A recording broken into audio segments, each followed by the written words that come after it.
মানে একটা মহিলা ফ্ল্যাট বাসায় থাকে, ওইখানে মানে খারাপ কাজ করার মেয়েদের নিয়ে ওকে, ওই বাসায় নিয়ে গেছে।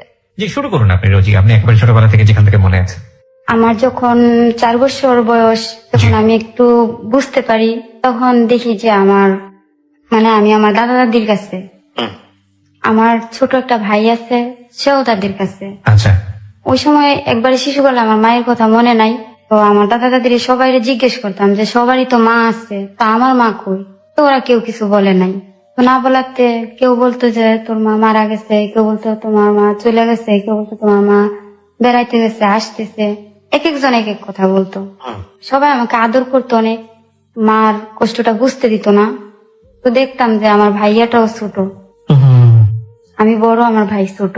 আচ্ছা, তো হঠাৎ এরকম করতে করতে একদিন আমার কাকি বলতেছে যে যখন আমি একটু বুঝি যে আমার মা নাকি পাগল হয়ে গেছে, পাবনা পাগলা গারদে আছে। আপনার কাকি আপনাকে এটা বলছে? হ্যাঁ, আমার সেই সময়টা থেকে আপনি স্কুলে পড়েন?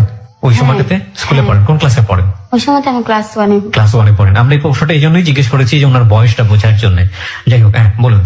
তারপর আমার কাকি বলতো যে তোমার মা তো পাগল, এখন তো তুমি একটু একটু বুঝো তো মানুষের। আপনি কি বড় ছিলেন? হ্যাঁ, আমি বড়। কয় ভাই বোন ছিলেন আপনারা? আমরা 2 ভাই বোন। আপনি হচ্ছেন বড় আর আপনার ভাইটা ছোট? হ্যাঁ। ওকে। তো বলতো যে বাবাও কি ছিল না? হ্যাঁ, আমার বাবা ছিল। বাবা কি পরিবারের মধ্যে ছিল? হ্যাঁ, বাবা পরিবারের মধ্যেই ছিল, কাজ করতো। কিসের কাজ করতো? আমার বাবা এই যে নরসিংদী ঘোড়াশাল জুট মিল বলে, জুট মিলে কাজ করতো। ওই ছোটবেলা সেটাতে দেখেছেন সে জুট মিলে কাজ করছে? হ্যাঁ। ওকে, ঠিক আছে, বলেন তো কাকি বললো তারপর কাকি বলার পরে তো আর কি করার, বলছে যে তুমি তো এখন বুঝতে পারো, তো যাই হোক মানুষের সাথে দুষ্টামি করো না, কারণ এক একজন এক এক কথা বলে, ওগুলো মানে খারাপ লাগে, মা না থাকলে যা হয় আর কি। আচ্ছা। তো তারপর হঠাৎ এরকম করতে করতে আমার বাবা বিয়ে করলো। আচ্ছা আচ্ছা। তো আমার বাবা বিয়ে করার পরে যখন আমরা 2টা ভাই বোন আছি, তখন আমার বাবা যে মহিলাটারে বিয়ে করছে ওনার নিয়ে অ্যাবর্শন করাইছে, যে ওনার আর ছেলে মেয়ে দরকার নাই, মানে ওনার যাতে ছেলে মেয়ে না হয় সেজন্য ব্যবস্থা নিয়েছে। হ্যাঁ। আচ্ছা, এটা আপনি বুঝলেন কিভাবে? ছোটবেলাতেই বুঝেছেন? না, এটা মানে পরে আমি আস্তে আস্তে বড় পরে হয়ে বুঝতে পেরেছেন? আচ্ছা, ঠিক আছে। শুনছি, হ্যাঁ। পরে অ্যাবর্শন করাইছে শুনছি, আমার আব্বা নাকি বলছে যে আমার ছেলে মেয়ে আছে, এখন হয়তো আমি বিয়ে করছি আমার ছেলে মেয়ে 2টা দেখার জন্য, কিন্তু দেখা গেছে যদি তার সন্তান হয় সে আমার ছেলে মেয়েদের নাও দেখতে পারে, এ কারণে। তো আস্তে আস্তে বুঝি আমার মা আর আসে না। যখন আমি ক্লাস 3-তে উঠি, আমার ভাই হাঁটতে পারে, তখন আমার মা সুস্থ হইয়া বাড়িতে আসছে। তো আমার মারে আমি চিনতে পারি নাই, তারপর সবাই বলতেছে যে পাগল আসছে পাগল আসছে, আমিও সবার সাথে বলতেছি যে পাগল আসছে। যখন হাসপাতাল থেকে সুস্থ হইয়া বাসায় আসছে, আচ্ছা আচ্ছা, তারপর সবার সাথে মানে আমিও মজা করতেছি যে পাগল আসছে। মানে আপনি তো মার কোনো মেমোরি নাই আপনার ছোটবেলায়? না। চিনতে পারেননি? হ্যাঁ। একটানা 5 বছর ছিল, 5 বছরের ভিতরে আমাকে কেউ নিয়েও যায় না। নিয়েও যায়নি আপনাকে ওখানে? আচ্ছা, তো তারপর? সবার সাথে আমিও মজা করতেছি, সবাই ডাকতেছি যে দেখা যাও আমাদের বাড়িতে পাগল আসছে। তারপর আমার প্রতিবেশী একটা দাদি, ও বলতো যে রোকসানা, এটা তোমার মা, তুমি তো বুঝো, সবাই বুঝো, সবাই পাগল বলে তাই তোমার পাগল বলতেই পারে, তোমার মা। তো আমার মাও আমাকে চিনতে পারে নাই। তারপর যখন বলছে যে এটাই তোমার রোকসানা, আমার মা আমার কোলে নিয়ে অনেক কান্নাকাটি করছে ওই সময়টাতে? হ্যাঁ, আমার ভাইয়াদের নিয়ে অনেক কান্নাকাটি করছে। তারপর যখন দেখছে আমার বাবা বিয়ে করছে, তখন মাকে বলতে পারে নাই, কারণ সবাই করাইছে বিয়া, আমার দাদা দাদিরা বিয়ে করাইছে, গার্জিয়ানে করাইছে, সবাই বুঝাইছে যে তোমার ছেলে মেয়ে পালন করার জন্য তো করাইছি। সবাই এরকম ভালোভাবে বুঝাইছে ওনাকে? হ্যাঁ। তারপর আমার মা মাইনা নিছে, মাইনা নেওয়ার পরে আস্তে আস্তে আমার সৎ মা আমার বাপের সাথে অনেক কিছু বইলা টুলা আমার মায়ের অশান্তি শুরু করার পরে। আপনি ওই সময়টা থেকে জানতে পেরেছিলেন যে কেন আপনার মা পাগল হয়ে গেছে, বা কোনো সমস্যা ছিল কিনা? না ভাই, আমি আজও পর্যন্ত আপনি জানতে পারেননি কি কারণ ছিল তার পিছনে। তারপরে আমার সৎ মা আমার বাপের অনেক কিছু বলে। আমার বাবা দেখতাম ছোটবেলা আমার মারে অনেক মারতো, আমার মারে এমন মার দিত কেউ ফিরিয়ে রাখতে পারতো না।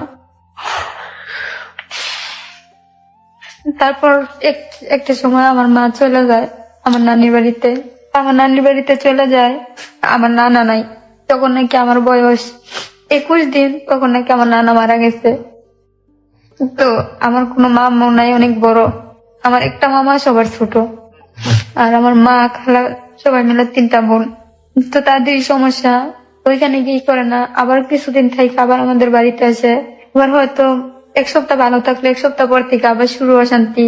এরকম করতে করতে বিরক্তর পর আমার মা বলছে যে চলে যাবো, আমাকে ভাই বোনকে নিয়ে যাবো। নেওয়ার জন্য অনেক চেষ্টা করছে, অনেক কি করছে যে আমি রাস্তায় রাস্তায় ভিক্ষা করবো, মানুষের দ্বারে দ্বারাই করবো, আমার সন্তান আমি দিব না। আপনাদেরকে নিয়ে চলে গিয়েছিল?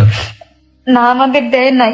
আমাদের নেওয়ার জন্য আমার মা অনেক মানুষের হাতে পায়ে ধরছে, অনেকের কাছে গেছে, কিন্তু আমার দাদা দাদি আমার আব্বা দেয় নাই, আমাদের বলছে যে এরা দিব না। এ নিয়ে অনেক কিছু করছে।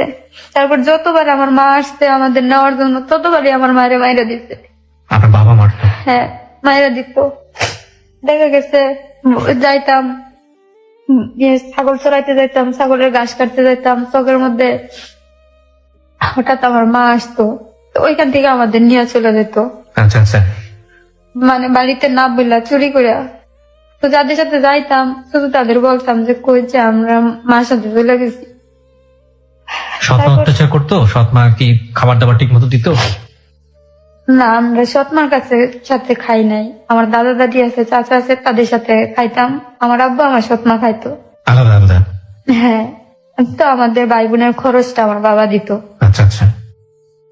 হঠাৎ আমার সৎমা আমাদের সাথে অনেক খারাপ ব্যবহার করে। তো একটা পর্যায়ে আমার অনেক মারছে আমার সৎমা। আমার আব্বা বাড়িতে নাই, আমি কারো কাছে বলি নাই মারছে। তো আমার প্রতিবেশী একটা কাকি আছে, ওই কাকিটা আমার ছোট কাকার কাছে বলছে। আচ্ছা। যে আমি যে ভয়ে বাড়িতে যাই না, আমার ডাকতেছে। পরে তো আমি ভয়ে বাড়িতে যাই না, আমার ডাকতেছে কাকা কাকা, আমার আনতে যায়, আমি দৌড়াই। আচ্ছা। ভাবছি যে হয়তো যদি আবার কাকাও মারে। তারপর আমার প্রতিবেশী চাচি বলতেছে যে ওরে আজকা ওর মা অনেক মার দিছে। এই কথা শুনে আমার কাকা গিয়া কারো কাছে কোনো কিছু না জিজ্ঞেস করে আমার সৎমারি গিয়ে মারছে। কাকা গিয়ে, মানে তার তো ভাবি হয় এক অর্থে? হ্যাঁ হ্যাঁ। তো ভাবির গায়ে হাত তুলেছে? তারপর? হ্যাঁ, মানে মারছে যে ওই অপরাধ করছে ভালো কথা, আমাদের কাছে কই তো, আর এমন কি অপরাধ করছে যে এমনের মার দিছে। মানে অনেক আদর করতো, তো আমার মারছে কথাটা শুনে সহ্য করতে পারে নাই। আচ্ছা আচ্ছা। এখন ভাবির শরীরে হাত উঠাইছে, এখন আমার আব্বাও আমার কাকার সাথে ঝগড়া করছে। এখানে আমার কোনো নাই। তো এক পর্যায়ে অনেক মারামারি করে আমার সৎ মারে আর আমার বাপের বাড়ি থেকে বের করে দেয় সবাই মিলে? হ্যাঁ, বের করে দেয়, আমাদের সাথে দেয় না। তারপর? তারপর টঙ্গিতে আসে আমার আব্বা থাকে আমার সৎ মারে নিয়ে। তো থাকে সবাই, যাই হোক আমার বাপে বাড়ি ছাড়ছে, বিয়ে করছে, কিন্তু আমাদের ভাই বোনকে ছাড়ে নাই। আমাদের ভাই বোনদের প্রতি মাসে মাসে টাকা দিত, খাবার দিত, যখন যা লাগতো দিয়ে আসতো। আচ্ছা আচ্ছা। তখন আমি 3 বছর ব্রাক স্কুলে পড়ছি। তো যখন প্রাইমারি স্কুলে গিয়ে ভর্তি হয়েছি ক্লাস 4-এ, জি, তখন আমার আব্বা শুইনা আসে আমাদের গ্রামের বাজারে দোকান বাকি করে দিত। যাতে আপনি ওখান থেকে নিয়ে খেতে পারেন। হ্যাঁ, যে ওরা ভাই বোন যা চায় দিন, যে মাস শেষে আমি টাকা দিব। আচ্ছা আচ্ছা। তো ভাইয়া এমন করে আমার একটা ফুফুস আছে অনেক তো আপনি খারাপ। তো বাবার সঙ্গে থাকতে পারতেন, তো থাকেননি কেন? বাবাকে দিত না? না, আমার দাদা দাদি চাচারা দেয় নাই। তারপর আমার একটা ফুপু আছে, আমার ফুপুটা অনেক খারাপ। আমার ফুপুটা স্বামী বাড়ি থেকে ডিভোর্স করে চলে আসে। আমি যখন ক্লাস 4-এ উঠি তখন থেকে আমাদের বাড়িতে থাকে। আচ্ছা। তো আমি ক্লাস 4-এ উঠার সময় প্রথমে তো আমার কাকারা সবাই অবিবাহিত ছিল। তো আমার 2টা কাকা বিয়ে করে। আচ্ছা। তো 2টা কাকা বিয়ে করে, আমার 2টা কাকি আসে, সবাই বলে যে আমাকে ভাই বোনের কথা, যে তাদের জন্য কোনো অযত্ন না হয়। তো যতদিন তাদের বাচ্চা কাচ্চা ছেলে মেয়ে হয় নাই ততদিন আমাদের অনেকই করছে। যখন তাদের সংসার হয়েছে তখন থেকে দূরত্বটা বাইরে গেছে। তো আমার ফুপুটা যখন বাড়িতে চলে আসছে তখন আমার আব্বা প্রতি মাসে আমাদের চাউলের বস্তা পাঠাইতো, বাজারে টাকা দিত, করতো। তো দেখা গেছে কি চাউলের বস্তা আমার দাদি তো বুড়া মানুষ পাক করতে পারতো না, আমার ফুপু চলে আসছে, আমার ফুপুই করে। তো আমার ফুপু চুরি করে করে মানুষের কাছে বিক্রি করে দিত, মানে ওর নিজেরই করতো, আয় করতো। তা আমরা বুঝতাম না। দেখা যাচ্ছে খাওয়ার সময় মানে আমাদের যে খাবার দিত পেট ভরতো না। একটা সময় আমরা ভাই বোন মানে ভাত পাইছি, তরকারি পাইছি, যাই পাইছি চুরি করে করে নিয়ে খাইছি। মানে নিজের দাদির বাড়িতে এই ফুপু আসার পরে ফুপুই দিত, ফুপুর দায়িত্বে চলে গিয়েছিল? হ্যাঁ হ্যাঁ। আচ্ছা, এর আগে কে দিত? এর আগে আমার দাদি ছিল। আচ্ছা, তো ওই সময়টাতে খাবার দাবার শর্ট পড়তো? হ্যাঁ, চুরি করে খেতে হতো? আমার ফুপু আসার পর থেকে আমরা চুরি করে করে খাইতাম। আচ্ছা, কারণ মানে পেট ভরতো না? না। দেখা গেছে যেদিন আমার আব্বা বাড়িতে আসতো, আমার আব্বা বাড়িতে আসলে মানে সবার বাজার টাজার করলে, রান্না বান্না করলে সবাই একসাথে নিয়ে বসে খাইতো। তো যদি বলছে অনেক সময় মানে আব্বা গেলে গা ফুপু মারতো, ওই ভয়ে আব্বার কাছে বলি নাই। আচ্ছা। যে থাক, কারণ জানি যে যদি সৎ মার কাছে গেলে সৎ মা মারে, থাক তার চেয়ে ভালো বাড়িতেই মার খাই, ওই ভয়ে বলি নাই। তো আমার আস্তে আস্তে প্রাইমারি স্কুল শেষ করে হাই স্কুলে ঢুকছি, ক্লাস 6-এ উঠলাম। আমার লেখাপড়া খরচ যা আছে সব আমার আব্বাই দেয়, আচ্ছা আমার চাচারাও দেয়। আচ্ছা আর আমার সবার ছোট কাকা যেটা, ওইটা তখনও বিয়ে করে নাই। ওকে। আমার স্কুলের বই খাতা, স্কুল ড্রেস, মানে যাবতীয় লাগতো খরচ আমার কাকাটা কাজ করতো, কাজ করি না মানে আমার কাকার কাজের টাকাটা সম্পূর্ণ আমার পিছনে খরচ করতো। তো আমার আব্বার কাছে তেমন চাইতাম না। তো এরকম করতে করতে ভাইয়া দেখা গেছে যে আমার আব্বাও তো সব দিয়ে পারে না, কারণ আমাদের ভাই বোনের করতে গেলে আমার আব্বার আরো 4-5 জন মানুষের খাবার সহায় দিতে হয়। কেন? মানে আমগো ভাই বোনরে পালে দেখা বললাম না যে আমার কাকারা বিয়ে করার পরে একটু দূরত্ব বেড়ে গেছে, বউ আসার পরে মানে আমার দাদা দাদির কেউ খাবার দিব না, মানে দিলে আপনাদেরকে খাওয়াবে, হ্যাঁ, এই কারণে। This is very much true. একটা গ্রামীণ যৌথ পরিবারে যেটা হয়, বিশেষ করে দাদি যিনি থাকেন, তার যদি 4-5টা ছেলে থাকে, সবার মধ্যে এক ধরনের অদৃশ্য কম্পিটিশন কাজ করে, ইন এ ব্যাড সেন্স, যে আজকে দুপুরের খাবারটা আমরা দিব না, অমুকে দিবে, অমুকে দিব না, তমুকে দেবে। আমি ঠিক জানি না একবার প্রত্যন্ত অঞ্চলের গ্রামের মানুষ যারা আছে তারা এটা শুনছেন কিনা, শুনলে হয়তো আমার সাথে একমত পোষণ করবেন। একটা জিনিস চিন্তা করে দেখুন তো, যে মা কিংবা যে বাবা কষ্ট করে আপনাদেরকে বড় করলো, যারা 5 ভাই বোন বা 3-4 ভাই বোন আছেন, একটা মাত্র দুপুরের খাবার কিংবা সকালের খাবার কিংবা রাতের খাবার এই পরিবার দিবে না ওই পরিবার দিবে, ছোট ভাই দিবে না বড় ভাই দিবে, আবার দিলে সে নিজে খাবে না অন্য কাউকে খাওয়াবে। কতটা নিচু মনের হলে, কতটা মানে অমানুষ হলে একটা ছেলে বা একটা সন্তান বা একটা মেয়ের মধ্যে এই ধরনের চিন্তা আসতে পারে বাবা মাকে নিয়ে। আরে বাবা, আপনি সেবা করার সুযোগ পেয়েছেন, বাবা মা জীবিত আছে, মানে আপনি তো সবার আগে গিয়ে বলবেন যে আজকের খাবার আমি দিব, মানে খুবই লজ্জাজনক। আর সেখানে ওই নাতিপুতি থাকলে তো আরো সবার মধ্যে এক ধরনের সন্দেহ তৈরি হয় যে না, একটা ভালো খাবার দিব, এটা তো সে নিজে খাবে না, সেটা তো নাতিপুতিরে খাওয়াবে, সুতরাং দিয়ে কি হবে, দিব না। এগুলো কিন্তু আমি যেটা বলছি একেবারে রিয়েল কাহিনী। হ্যাঁ, ওকে, বলুন। তারপর এই জন্য 3-4 জনকে ম্যানেজ করে বেশি বেশি করে দিতে হতো। হ্যাঁ, এখন আমার দাদা দাদি, তারপর আমার ফুপু চলে আসছে বাড়িতে, ফুপুর খাবার আমাদের। তো আমার আব্বা টঙ্গিতে থাকতো, ওরা যা ইনকাম করতো এখানে বাসা ভাড়া দিত, আমাদের দিত। তো মানে আমার আব্বাও একবারে হয়ে গেছে। তো একটা পর্যায়ে এরকম করতে করতে যখন কেউ খাবার দেয় না, যে খাবার দিলেই নাকি আমাদের ভাই বোনদের খাওয়াইলাম, আমাদের আদর করে, বিশেষ করে আমার চাচাদের যখন বাচ্চা হয়েছে তখন থেকে হিংসাটা আরেকটু বাইরে গেছে, যে সব আমাদের পরে ওদের ছোট ছোট বাচ্চা কুলে নেয় না, করে না। আচ্ছা, মানে এখনো নাকি হিংসাটা আরো বাড়লো আগের থেকে। হ্যাঁ, যে আমি বড় হয়ে গেছি, তারপরেও নাকি এখনো যদি পারে তে আমারে কুলে নিয়ে হাঁটবো, এরকম ধরনের অনেক কিছু বলতো। তো আমার দাদি কথা বলতো না, আচ্ছা, কারণ কথা বললে ঝগড়া, কথা বলতো না। আচ্ছা, আমার মায়ের তো আর কোনো খবরই নাই। নানি বাড়িতে যে শেষ একবার মাই খাইছে, আমাদের ভাই বোনকে একবার চুরিও, আমি পিছনে একটা কথা ফালাই আসছি, জি বলুন। যে আমাদের ভাই বোনকে আমার মা একবার চুরি করে নিয়ে আসছে। তো আমার দাদি অনেক মানুষ টানুষ নিয়ে, আমাদের এলাকার মেম্বার টেম্বার নিয়ে পরে আমাদেরকে আনছে।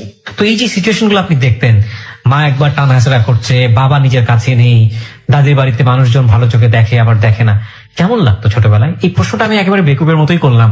একটা শিশুর মনে তখন কেমন লাগতে পারে, যারা এই ভুক্তভোগী হয়েছেন তারাই কেবল বুঝতে পারবেন। তারপরে ওর মুখ থেকে আমরা একটু শুনতে চাই। ভাইয়া যখন সবার কাছ থেকে এরকমই করতাম, তখন কারোর কাছে বলতেও পারতাম না, নিজে সহ্য করতে পারতাম না। তো দেখা গেছে অনেক দূরে যে বৈশা হয়তো কিছুক্ষণ কাঁদতাম আর বলতাম যে আল্লাহ, আমাদের ভাগ্যে তুমি এই লেখছিলা যে আজকে আমার মা বাবা তাই কেউ নাই। এক্স্যাক্টলি, বাপ মা থেকেও এতিম। তো অনেক দূরে থেকে বৈশা বৈশা কান্দা মনটা হালকা করে বাড়িতে আসতাম। ক্লাস 6 এর ঘটনা আপনি বলতেছিলেন, বলেন। ক্লাস 6 এর পর থেকে শুনি। তারপর ক্লাস 6-এ উঠার পরে, যখন ক্লাস 6-এ উঠার পরে ওই সময় পুরা খরচই আমার কাকা দিছে, ছোটটা। জি। ছোট কাকা দেওয়ার পরে আমি যখন ক্লাস 7-এ উঠি তখন আমার কাকা বিয়ে করছে। আচ্ছা।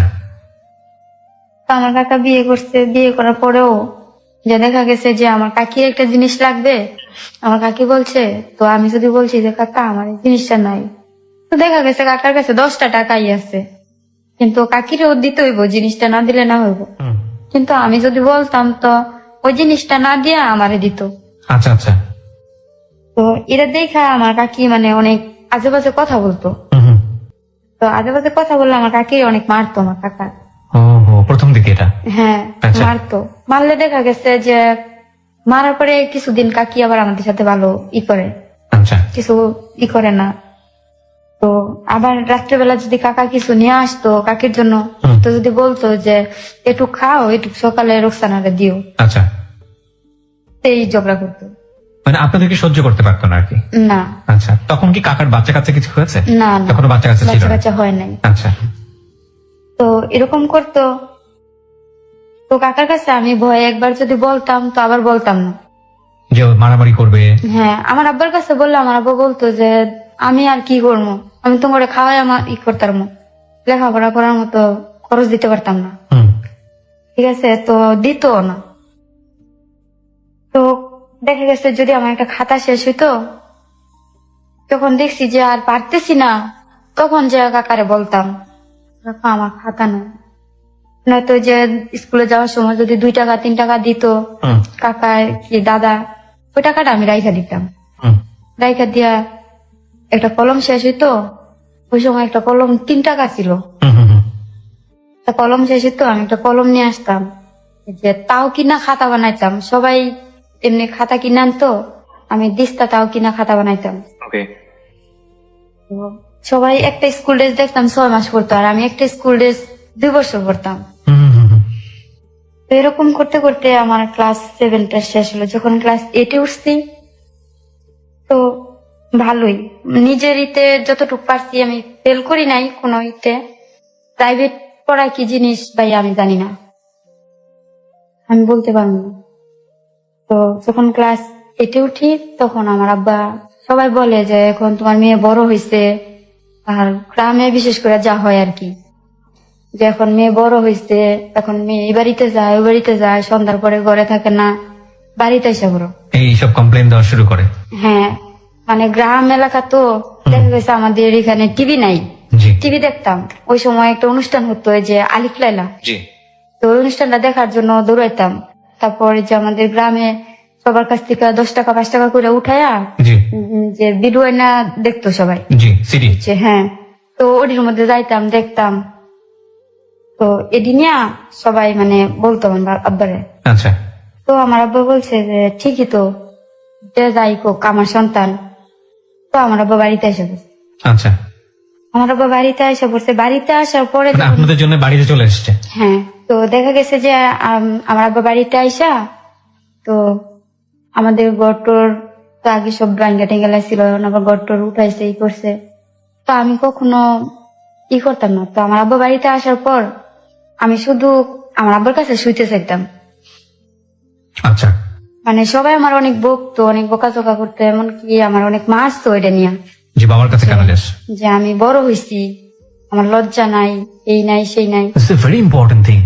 বাবার হাতে তো কখনো পানিনি। এবং যখন আপনি ক্লাস 7-এ পড়েন তখনকার ঘটনা এটা, না? ক্লাস 7-8, ক্লাস 8-এ। ক্লাস 8-এর ঘটনা। এই সময় যখন বাবার কাছে গেল পিতৃস্নেহ পাওয়ার জন্য, তখন আবার সামাজিক ভাবে তার দিকে, হয়তো সেটা সমাজের দিক থেকে ঠিকই আছে, অন্যরকম একটা সেন্স তার উপর চড়াও হচ্ছে। বুঝুন, একটা মানুষের বেড়ে ওঠার জায়গাটা থেকে, একটা নারীর বেড়ে ওঠার জায়গাটা থেকে কতটা কঠিন হতে পারে যেটা ছিল রোজির শৈশব। প্রিয় শ্রোতা, আমরা সবসময় একটা কথা বলি, যেই সিচুয়েশনে, যেই পরিবেশে শিশুকে আমরা বড় করছি, সামহাও তার ক্যারেক্টারের মধ্যে, তার চরিত্রের মধ্যে এবং তার চিন্তা ভাবনার মধ্যে সেই পরিবেশটাকে সে অ্যাডাপ্ট করে, এবং এটার রেজাল্ট তার জীবনে পড়ে। শুধুমাত্র তার জীবনে পড়ে না, তার চারপাশের যে পরিবেশ আছে সেই পরিবেশের উপরে পড়ে, কারণ সে সেভাবেই অ্যাক্ট করতে থাকে। তারপর হ্যাঁ, তখন আমার আব্বা বাড়িতে আসার পর মানে আমি আমার দাদিকে ছাড়া আমার ঘুম আসতো না। আমার দাদিকে ছাড়া আমি কারো কাছে শুইতাম না। যতক্ষণ আমার দাদি আমার পাশে না শুইতো ততক্ষণ আমি শুইতাম না, আমার দাদির সাথে সাথে হাঁটতাম। তো আমার আব্বা আসার পরে আমি আর কারো কাছে যাই না। আচ্ছা, তো আমি জানি যে আমার জায়গা দিব না। হুম, তো কি করতাম, আব্বার সাথে ঘুমানোর জন্য মানে সন্ধ্যাবেলায় যে শুয়ে ঘুমের ভান করে থাকতাম, আচ্ছা, যে হয়তো যদি ঘুমাই থাকি বলবো যে থাক ঘুমাই গেছে, ডাকাডাকি করলো মানে আমি উঠতাম না, আচ্ছা, আচ্ছা। যে বুঝাইতাম যে আমি ঘুমাই গেছি। মানে বাবা ডাকলেও আপনি যেতেন না? না, আমার আব্বা বলতো যে আচ্ছা থাক, শুয়ে থাক। আচ্ছা, আচ্ছা। তো আমার সৎ মা মানে বাবার কাছে গিয়ে আপনি থাকতেন, কিন্তু কেউ ডাকলেও আপনি বাবার কাছ থেকে উঠতেন না? না। আচ্ছা। তো ট্রেনে উঠছি, এসএসসি পরীক্ষা দিচ্ছি। হুম, হুম, ওই সময় ভাইয়া মাঝখানে একটা কথা বলি, যে আমার প্রতিবেশী একটা কাকা ডাকতাম, ওনার একটা শালা আসতো, আমরা মামা ডাকতাম, দুষ্টামি করতাম। তো উনি ডেলি প্রতিদিন আসতো, বিকাল দিকে আসতো। তো তো আসলে মানে ওই সময় কি প্রেম ভালোবাসা এই কিছু বুঝতাম না। কে আসতো যেন? মানে আমার কাকার শালা, কাকার শালা। আচ্ছা ঠিক আছে। হ্যাঁ প্রতিবেশী কাকার শালা। হুম। তো আসতো, তো প্রতিদিন বিকালে আসতো, আমরা দুষ্টামি করতাম, মামা ডাকতাম। তো কাকার শালা তো মামা, যে আমার চাচাতো বোন আছে ওর মামা ডাকে, তো আমার বোন মামা ডাকলাম মামা না মামা ডাকতাম। তো এরকম করার পরে ভাইয়া ঘটনা হয়েছে, আমাদের প্রতিবেশী একটা চাচাতো ভাই আছে, সে আগে বিয়ে করছে। আচ্ছা। ঠিক আছে, সে একটা বিয়ে করছে, তার একটা বাচ্চাও আছে, তারপর বউটা সে ছেড়ে দিছে। তো বউটা ছেড়ে দেওয়ার পরে দেখতাম আমার দাদার সাথে আসতো আমাদের বাড়িতেই করতো, তো আমরা দুষ্টামি করতাম। তো হঠাৎ আমার বিয়ের প্রস্তাব দেয়। ওই ছেলে প্রস্তাব দেয় হ্যাঁ, দাদার কাছে? না আমার দাদার কাছে সরাসরি দেয় না, অন্য একজনটা দিয়ে আমার দাদার কাছে। ওনার কি ছেলে মেয়ে ছিল? হ্যাঁ ছেলে মেয়ে থাকা অবস্থায় ছেড়ে দিয়েছে, ওই অবস্থায় আপনাকে বিয়ের প্রস্তাব দেয়? হ্যাঁ হ্যাঁ। আচ্ছা। তো বিয়ের প্রস্তাব দেওয়ার পরে মানে জানে যে মানে ওটা সেও মানে এই বিয়েটা নিজের ইচ্ছাতে করে নাই, পরে নিয়ে আটকায় বিয়েটা করানো হয়েছে। আচ্ছা। সে কারণে মানে সে ই করতে পারে নাই। ওকে। তারপরে আমার দাদা একদিন দুদিন 3 দিন ই করতে করতে, তো সে প্রতিদিন কথাটা যখন অন্য কারো দিয়ে বলাইছে, বলানোর পরে সে প্রতিদিন আমার দাদার কাছে এসে বসে থাকতো। আমি যখন এই কথাটা শুনছি, শোনার পর থেকে যদি দেখতাম ওরে, তো যতক্ষণ দেখতাম যে হ্যাঁ আমাদের বাড়িতে আছে, ততক্ষণ আমি বাড়িতে আসতাম না। মানে পছন্দ করতেন না? না। ওই সময়টাতে কাউকে কি নিজের মন থেকে ভালো লাগতো? না, না। ভালো লাগতো না। আচ্ছা। ক্লাস, আপনি এসএসসি পরীক্ষার পরের কথা বলছেন এটা? হ্যাঁ, হ্যাঁ। আচ্ছা ওকে। তো সারাক্ষণ স্কুল নাই কিছু নাই, সারাক্ষণ ঘুরতাম, খেলতাম, খাইতাম। তো যতক্ষণ দেখতাম হ্যাঁ আসতো, ততক্ষণ আমি বাড়িতে আসতাম না। সেই আমাদের বাড়ির পিছনে একটা অনেক বড় একটা বন আছে, ওই বনের মধ্যে যাই সবাই মিলা এই যে দাঁড়িয়ে খেলতাম, সন্ধ্যার পরে বাড়িতে আসতাম। তারপর আমার দাদা আমার কয় যে হ্যাঁ পড়াতে পড়াতে আমার দাদারে ফালাই দেয়, আমার দাদারও দাদিরও। তো ওরা রাজি হয়ে যায়, রাজি হইয়া আমারে কয়, তা আমি তো এটার মধ্যে কোনো সময় রাজি না। তো এর মাঝখান দিয়ে আমার সৎ মা ওটাই কি যে আমি এর সাথে প্রেম করছি, আমি এর সাথে প্রেম করছি, এখন হ্যাঁ আমার বিয়ে করতে না পারলে হ্যাঁ ফাঁসি দিয়ে মরে যাবো, বিষ খাইবো, এখন আমি বিয়ে করবো নাকে, রাজি নাকে। মানে যে ছেলেটা এসে এরকম করছে, আপনাদের বাড়িতে কাজ করে দিচ্ছে, সেই ছেলের সঙ্গে এই ধরনের কথা তোলে হ্যাঁ আপনার সৎ আমার মা? সৎ মা। আচ্ছা। যে না তো প্রতিদিন হ্যাঁ বইতে, অথচ আমি মনে হয় তার সাথে ভালো করে কোনোদিন কথাও বলেননি? কথা বলেননি। আচ্ছা। তো এরকম করার পরে তো আমার দাদা দাদি বলতো যে আমার নাতিটা ছোট থেকে পালছি, তো এদের আবার অনেক জায়গা জমিন ছিল, ঠিক আছে, আমাদের তুলনায় অনেক ছিল। আচ্ছা। তো গ্রামের মানুষ যা বুঝে আর কি, যে ঘরের ভাত খায় আর কিছু না হোক অন্তত 3 বেলা আমার নাতি পেট ভরে এখন ভাত খাইতে পারবো। আচ্ছা। আমার দাদা দাদি ওটা বলতো। আচ্ছা। তো বলার পরে যাই হোক একটা পর্যায়ে মানে হ্যাঁ, সবার ইয়েতে গ্রামের বুঝেন তো, পরে একটা পর্যায়ে রাজি হইলাম। আপনি রাজি হয়ে যান ওই লোকটাকে বিয়ে করার? হ্যাঁ একটা পর্যায়ে রাজি হইলাম। ওই লোকটার নাম কি ছিল? আমার নাম মন্না। মন্না ছিল। আপনার চেয়ে বয়সে কত বড় ছিল? আমার সে বয়স মনে হয় 8-10 বছর হবে। 8-10 বছরের বড় হবে। আগে একটা বিয়ে করা ছিল এবং ওই সংসারে বাচ্চাও ছিল। কয়টা বাচ্চা ছিল? একটা একটি বাচ্চা ছিল। ছেলে না মেয়ে? মেয়ে। মেয়ে ছিল। কত বছর বয়স? ওই মেয়েটা হওয়ার 1 মাস না 2 মাস পরে বোটা ছেড়ে দিচ্ছে। মেয়েটা কি আপনার এই ভদ্রলোকের সঙ্গেই ছিল নাকি নিয়ে গিয়েছিল? নিয়ে গেছে। নিয়ে গিয়েছিল। তো সবাই মোটামুটি জোরাজুরি করাতে আপনি রাজি হয়ে গেলেন? হ্যাঁ একটা পর্যায়ে মানে আমার দাদি দাদা অনেক কান্নাকাটি করে যে তোর সারা জীবন অনেক কষ্ট করছস, অনেক কি করছস, মানে এই ছেলের কাছে গেলাম তো 3 বেলা খেতে পারবি। হ্যাঁ যার কিছু না পাস অন্তত 3 বেলা ভাত খেতে বিপেট ভুড়া। আচ্ছা। ঠিক আছে, তো এটি করে আমার আব্বা কিন্তু রাজি না। আচ্ছা। তা আমার আব্বারে আমার সৎমা যখন ভুল বুঝাইছে যে আমি প্রেম করছি এখন বিয়ে দিত নাকে, তখন থেকে আমার আব্বু আমার আর দেখতে পারে না। আচ্ছা। ঠিক আছে, তো কি করবো, রাজি হয়েছি, বিয়ে দিল। তো ভাইয়া 5-6 মাস ভালো সংসার করছি, এখন সবাইতে মাইনা নিছি, কি করবো। আর এমন তো না যে আমি কারোর সাথে প্রেম করতাম, কারোর ভালোবাসতাম, যার কারণে আমার কোনো অমনোনীতি কি। তো 5-6 মাস ভালো থাকার পরে 5-6 মাস পর থেকে সে আমারে মানে অনেক টর্চারিং করে, যে আমার বাপের বাড়ি থেকে এটা দেয় না হিটা দেয় না। ওই যে 5,000 টাকা যৌতুক দেওয়ার কথা ছিল। 5,000 টাকা? আচ্ছা। 5,000 টাকা যৌতুক দেওয়ার কথা ছিল, ওই 3,000 টাকা দিচ্ছে, 2,000 টাকা পাওনা ছিল। আচ্ছা। আমার আব্বা বলছে যে পরে দিব। তো এটা নিয়ে অনেক কথা বলতো। তো ওই সময় আমার একটা বেবি কনসেপ্ট করি আমি। তো যখন শুনছে যে আমার বাচ্চা হবে, তখন আমার আব্বা আমার বাড়িতে নিয়ে আসছে। আচ্ছা। বাবা কি তখন সৎমাকে নিয়ে দাদার সঙ্গেই থাকতো? হ্যাঁ বাড়িতেই আচ্ছা। থাকতো। এখন মানে আমার আব্বা বিয়ের পরে মানে আমার কষ্ট হইব দেখা বাজার, তো মানে আমার স্বামীর বাড়ির সাথেই বাজার, আমার স্বামীর বাড়ি পার হয়ে আমাদের বাড়ি আসতে হয়। তো আমার আব্বা বাজার করলে দুটা মাছ কিনলে একটা মাছ আমার জন্য কিন্তু একটা বাড়িতে নিয়ে আসতো। আচ্ছা, মানে মনে হয় না ভাইয়া আমি সংসার করছি ঠিক আছে, আমার স্বামীর রোজগারের টাকা মনে হয় না আমি খাইছি, মানে সবসময় বাবাই দিয়ে আসতো। সব আমার বাবারটাই। তো এরকম করার পরে যখন শুনছে, তা আমি তো বুঝতে পারি নাই যে আমার বাচ্চা হয়েছে। তো আমার শাশুড়ি শুনে বলতো মানে যে কার বাচ্চা কিসের বাচ্চা আমরা শুনছি না, মানে এত গ্রামের মধ্যে কি নিয়ম, এই বাচ্চা বলে কি এই শাশুড়ি গিয়া আমার বাপের গিয়া হলুদ দিত এই করতো। তা আমি জানি না বুঝি না। তা আমার আব্বা নিয়ে আসছে, কয় যে যা মন চায় তাও, মানে তাদের অনেক শখ একটা নাতি। জি। তো আমার আব্বা নিয়ে আসছে যখন আমি 6 মাসে প্রেগনেন্ট, তখন থেকে আমার নিয়ে আসছে। তো তখন থেকে আমারে আমার স্বামীরে আমার বাপে খাওয়াইতেছে 6 মাস থেকে। খাওয়াচ্ছে মানে কিভাবে? মানে আমাদের বাড়িতে নিয়ে আসছে, আমার স্বামীও আমার সাথে আমার স্বামীও চলে আসছে। কারণ আমার স্বামী কাজ করে ঠিক আছে, কিন্তু ওর কাজের টাকা দেয় না, মানে আমাদের উপরে খায়। এটা তো খুবই লজ্জাজনক কথা হলো তাহলে। ঠিক আছে। হ্যাঁ।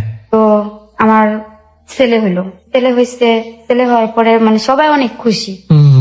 তো ছেলে হওয়ার পরে আমি 6 মাসের গর্ভবতী অবস্থায় বাড়িতে গেছি। আমার ছেলেটা হওয়ার 3 মাস পরে আমার শ্বশুর বাড়িতে আসছে। তো এখন তো আমার ছেলে আমার সাথে দিব না আমার আব্বা, যে হেরা ছাড়া আমার ছেলেটার নাম রাখছে নাইম। তো নাইম রে ছাড়া আমার আব্বা থাকতে পারে না। তো আমার যে ভাইয়া বাচ্চা হয়েছে, আমি মানে ওইরকম আমার কোনো নাই। তো আমার আব্বা বলতো যে এই বাচ্চাটা ই করে লাইবো, এটা স্যারা মারে লাইবো, এই করবো সেই করবো। মানে আপনি বাচ্চা হয়েছে কিন্তু বাচ্চার দিকে অতটা কনসেন্ট্রেশন নাই। না। আচ্ছা, মানে বাচ্চা যে কি মা হওয়াটা কত গর্বের, আমি এরকম ওটা বুঝতেনই না আপনি। কিছুই আচ্ছা। করতাম না। পরে এখন দেখা গেছে যে বুকের দুধ খাওয়াবো, বাচ্চা তো আর রাখা, যখন কাঁদতো আমার আব্বা কুলে করে নিয়ে আসতো আমার শ্বশুর বাড়ি, যে একটু বুকের দুধ খাওয়াইলে আমার আব্বা আবার নিয়ে চলে যেত। মানে কাছাকাছি ছিল নাকি আপনাদের? হ্যাঁ, পাশাপাশি আচ্ছা। নিয়ে যেত। তো তখন আমার বড় ছেলেটার বয়স 7 থেকে 8 মাস, জি। তখন মানে আমার উপর টর্চারিংটা একটু বাইরে যায়। এই যৌতুককে কেন্দ্র করে? হ্যাঁ। আচ্ছা। তো বাইরে যায় একটা পর্যায়ে আমারে একদিন আমারে অনেক মারে। আমার স্বামী, আমার শাশুড়ি আর আমার জাল 3 জনে মিল্লা। 3 জনে মিলে গায়ে হাত তোলে? হ্যাঁ, মানে রাত্রেবেলা। কি কারণে গায়ে হাত তোলে? মানে এই টাকাটা নিয়া, মানে প্রতিদিন বলতো যে টাকার কথা। তো দেখা গেছে পরে সহ্য করতে না পারে আমি বলছি যে আপনারা যে 2000 টাকা পান না, 2000 টাকা কি আপনারা দিয়ে আসছিলেন? আর এ পর্যন্ত যে আমার বাপে যে খাওয়াইতেছে ই করতেছে, হিরা দেন না, 2000 টাকাই দেন, দিত না। শুধু এটাই বলছি। তো আমি নাকি আমার শাশুড়ির সাথে খারাপ ব্যবহার করছি, এটা নিয়ে আমার শাশুড়ি এরা ঝগড়া করতেছে। তা ভাইয়া আমারে বকতেছে ই করতেছে, মানে আমিও কথা কাটাকাটি করতেছি। এমন সব আমার স্বামী শুনছে করে। তো এত আগে থেকে আমার শাশুড়ির কথা শুনে, আমার শাশুড়ি যা বলে তাই। কি কাজ করতো উনি? রিক্সা ফেলে। আচ্ছা। তো পয়সার রোজগার তো খারাপ থাকার কথা না? না, মানে ইনকাম করতো কিন্তু আমারে অশান্তি করতো, কষ্ট দিত। আচ্ছা। তো দেখা গেছে যে কষ্ট দেওয়ার পরে আমারে আমার বাড়ির যাইতে দিত না, আমার বাপের বাড়িতে। তো আমার আব্বা মানুষের কাছে শুনে যে আমার এই অশান্তি, মানে রাগ করে আমার আব্বা আসে না। তো আমার আব্বা করতো কি, এই যে ছোট ছোট ছেলে মেয়েরা লাকড়ি পাতার টুকরো কুড়াইতে যায় বাড়ির দিকে, তো ওদের পাতার খাসার ভিতরে বাড়ির মধ্যে ভাত তরকারি মানে পাতার ভিতরে করে দিয়ে দেয়। তো এটি দেখলে তো আমার শাশুড়ি আরো ঝগড়া করতো। আমি করতাম কি, আমার প্রতিবেশী একটা জালের ঘরে যাইয়া এটি খাইতাম, খাইয়া আবার মানে এগুলা পাকঘর রাই খাইতাম। আচ্ছা।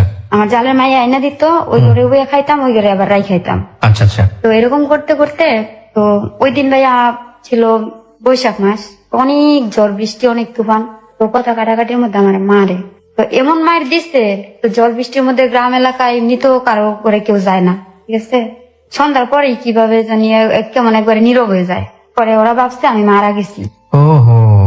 মারা গেছি ভাইবা, মানে আমাদের এখানে একটা জায়গা আছে ভালো না, মানে ওইখানে দিনের বেলায় মানুষ যাইতে ভয় পায়, ঠিক আছে, মানে অনেক খারাপ জায়গাটা। তো ওটার মধ্যে মানে অনেক বড় একটা গর্ত আছে। আমাদের গ্রামে তো মাটির ঘর, ঠিক আছে, যে মাটি উঠায় ঘর দেয়, অনেক বড়। মানে এটার মধ্যে মানুষ নামলে উপরে থেকে দেখা যায় না, নিচে থেকে উপরের মানুষ দেখা যায় না। তো এটার মধ্যে পানি ভর্তি। তো আমি মইরা গেছি ভাইবা রাত্রে মনে হয় 9:30 10টার দিকে, 8টা 9টার ভিতরে ঝগড়া হয়েছে, আমার মারছে। তো এতটুকুই বলতে পারবো আমি। তারপর যখন আমি অজ্ঞান হয়েছি, তখন হেরা ভাবছে আমি মারা গেছি। এখন তো ওদের বয়ে আমার করছে কি, রাত্রে করে 3 জনে নিয়ে মানে ওই গাটার মধ্যে ফালাই দিয়ে আসছে। আমার বাচ্চা তো আমার বাপের বাড়িতেই থাকে, আমার সাথে থাকে না। তো ফালাই দিয়ে আসছে। পরদিন সকাল 10টার দিকে যে ছোট ছোট ছেলে মেয়েরা লাকড়ি টুকাইতে যায়, ওরা যায় দেখে আমি এখানে পড়ে রয়েছি। তো ওরা মানে বলতেছে যে আমার ছেলের নাম নাইম, তো যে নাইমের মায় না এই এর মধ্যে পানির মধ্যে গিয়া শুয়ে রয়েছে, ভূতে ধরছে। তো আমার দাদি না খবরটা শুই না, মানে আমার দাদি একদম পাগল হয়ে গেছে, মানে পাগল যারা বলে আমার দাদি আমার বাবা। পরে শুনছি মানুষের কাছে ওরা বলছে যে ওরা কি করছে, আইসা আমার আনছে আমাদের নরসিংদী হাসপাতালে ভর্তি করছে, সদর হাসপাতালে। 2 দিন পরে আমার জ্ঞান ফিরছে। ওরা এই কাজটা করেছে মূলত যাতে করে আপনি যদি মরে যান তাহলে আপনার উপরে দোষ চাপাতে পারে। হ্যাঁ, বলবে যে আমার মানে ভূতে ধরছে, ই করছে, মানে ওই জায়গাটা ভালো না। তো তো ওরা করতেছে কি, ওরা বলছে আমার বাপেরে যে কালকে রাত্রে নাকি আমি আমাদের বাড়িতে গেছি, যে এই তো কইছে নাইমের অসুখ নাইমের আনতে যায়, আমরা কি জানি। নাইম আপনার ছেলে? হ্যাঁ। তো আমি সুস্থ হওয়ার পরে সব বলি খুইলা বলার পরে আমার আব্বা কইতাছে যে থাক, যা হয়েছে এই পর্যন্তই শেষ, তোরেও আমি পালমো, সেরাও আমি পালমো। মানে ছেলেটারও পালবে, মানে আপনার ছেলে? আর আমারে দিবে না। হ্যাঁ, আমারও পালবে, আমার ছেলেও পালবে, আমার আর দিবে না। আচ্ছা। তখন মানে ভাই সংসার কি, জীবনটা কি, বাচ্চা কি একটু একটু বুঝি। তো আমার আর দিবে না। তো আমার আব্বা যা বলে আমি তাই করি। তো আমার আব্বা নিয়ে নারী নির্যাতন একটা মামলা করে ওই সময়টাতে? হ্যাঁ, আমাদের নরসিংদী আচ্ছা জজ কোর্টে। তো আমার আব্বার সাথে যে মামলা করি, তো আমার আব্বা বলতেছে যে আমি চাই না যে তো সংসারটা ভাঙ্গা থাকে, একটা বাচ্চা চাই, কিন্তু হ্যাঁ একটু শাস্তি দিই। আমার আব্বা আমার বলতো, আর আমার দাদি বলতো যে না আর দিমুই প্রয়োজন, আমি বাড়ি বাড়ি গিয়ে ভিক্ষা করবো, আমার নাতির আমি খাওয়াবো। আচ্ছা, তো মামলা করার পরে কি হলো? তো মামলা করার পরে যখন কি জানি বলে যে নোটিশ আসে, যে আমি মামলা করে তারপরে ওদের বাড়িতে নোটিশ আসছে, আসার পরে নাকি আমার শাশুড়ি একটু মানে অনেক দরজান ওই লোকটারে দৌড়াই দিচ্ছে। মানে যে নোটিশ নিয়ে আসছে? হ্যাঁ, কিসের মামলা হয়তো মানে না, এসে লোকটাই যাইয়া মানে কোর্টে যাইয়া বলছে। আচ্ছা। তো বলার পরে ভাইয়া আমি আর জানি না, আমার লাইফে আমি মানে কোর্ট মামলা দেখি নাই, করি নাই কখনো। তো গেছি, তো যখন মানে হাজরিয়া ডেট পালাইছে ওই দিন আমি, আমার দাদি, আমার আব্বা, আমার বাচ্চারা ফুলে ফুটে আসমু। তো বাজারে আমার আব্বা রিক্সা আনতে গেছে, আমরা দাঁড়াই গেছি। তো যে দোকানের সামনে দাঁড়াইছি ওই দোকানেই বসা ছিল আমার স্বামী।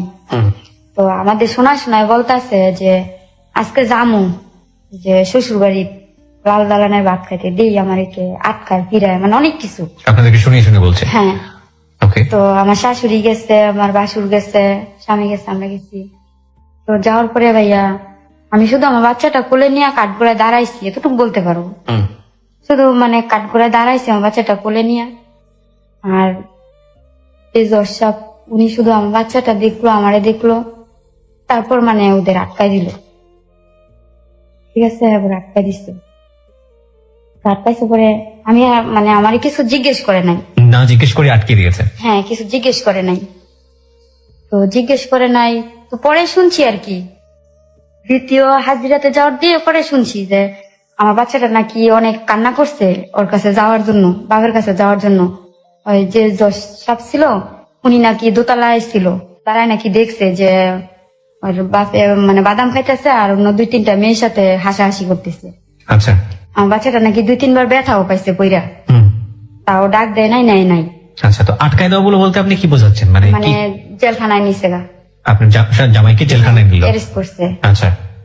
তো নেওয়ার পরে এখন হেরা আমার আর নিব না, তারা যেমনি পারে যত টাকা লাগে এরা মানে ছুড়ে আনবো। আচ্ছা। এরকম করতে করতে ভাই অনেক জায়গা বিক্রি করছে আমার শাশুড়ি, বিক্রি করে টাকা খরচ করছে কিন্তু বাইর করতে পারে না। আচ্ছা। একটা পর্যায়ে বলতেছে যে দেখেন এর তো নারী নির্যাতন,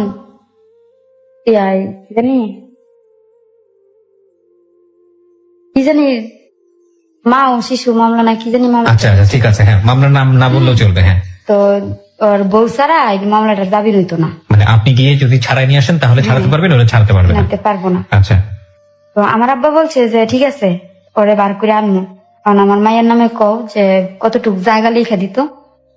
আমার আব্বা বলতেছে কারণ এরা জায়গা লিখে দিব না, অথচ আমার আব্বা যতটুক জায়গার কথা বলছে তার সাথে মানে 3 ডাবল জায়গা ওরা বিক্রি করছে।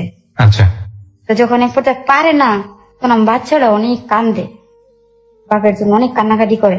হুম, তো একদিন জেলখানায় যাই দেখার জন্য, ঠিক আছে, যাওয়ার পরে জেলখানার মধ্যে অনেক কান্নাকাটি করে।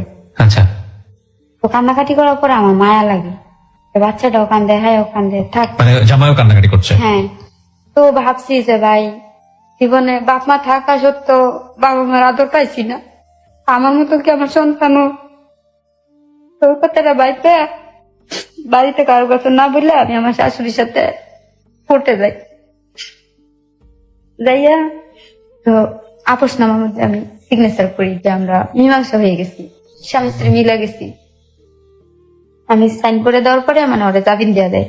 হুম, হুম, হুম। যে কথাটা আমার বাপে শোনার পরে মানে আমার বাপে আরো অনেক রাগ, কেন তুমি করলা এটা? হ্যাঁ, যে তোরে মাইরা ফালাই দিছে, হ্যাঁ জাস্ট একটু শাস্তি দেওয়ার জন্য করছি, তোরে তো কইছি না যে একবারে দিতাম না। হুম, অনেক রাগ। হ্যাঁ, জেলখানাতে আসার 1 সপ্তাহ পরে আমার মামা শ্বশুর আইসা আমাদের নিচ্ছে।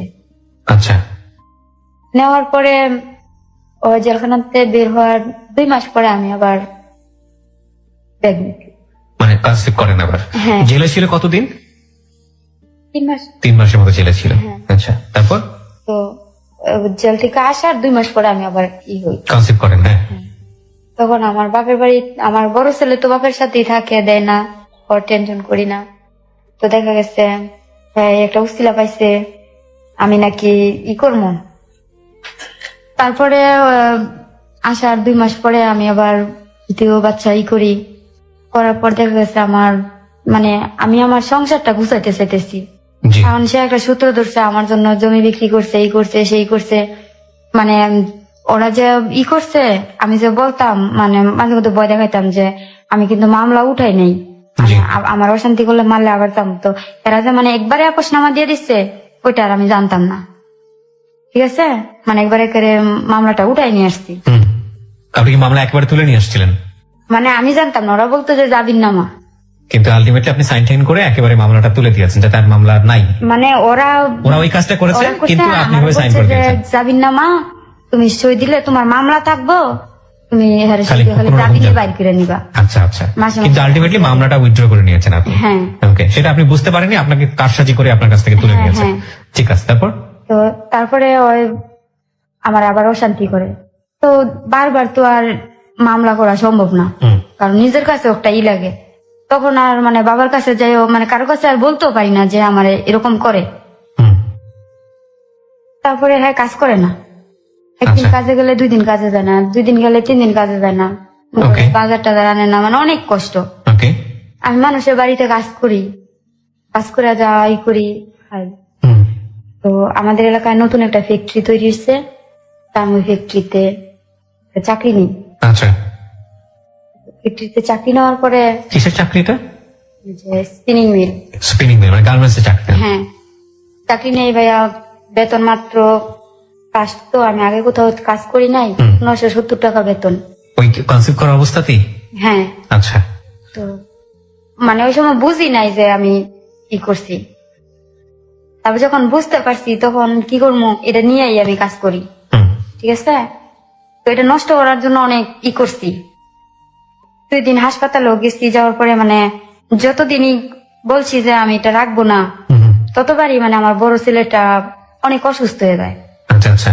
ঠিক আছে। তারপরে বাদ দিছি যে থাক, তা আছে ভাগ্যে, আর করবো না।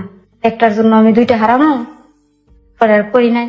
তো মানে এদিকটা ওই করছে কি যে এটা ওর না, এই বাচ্চাটা তার না, মানে আপনার জামাই মনু না কি যেন নাম ছিল? এমন না।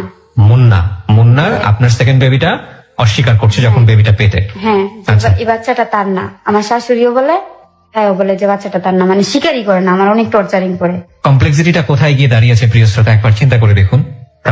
তারপর মানে ওরা বলতেছে যে আমি জেলখানায় ছিলাম, বাচ্চাটা আমগো না, এই সেই, ওরা মনে হয় কোডের কোনো ইগো মানে উকিল টুকিলের হ্যাগোর সাথে ই করে যাইয়া আমার জেল খাটাইছে, হুম, অনেক বাজে মন্তব্য করতেছে। আচ্ছা, তো আমিও বলতাম, তর্ক করতাম যে ঠিক আছে তাহলে হিসাব করো, হুম, আপনারা সবাই হিসাব করেন, দেখেন দেখেন আমার বেবিটা আসলে তার কিনা হিসাব করে। হ্যাঁ, যে দেখেন ওই কতদিন জেলখানায় ছিল আর জেলখানাতে বেরোনোর কতদিন পরে আমার বেবিটা হয়েছে, আপনারা ই করেন।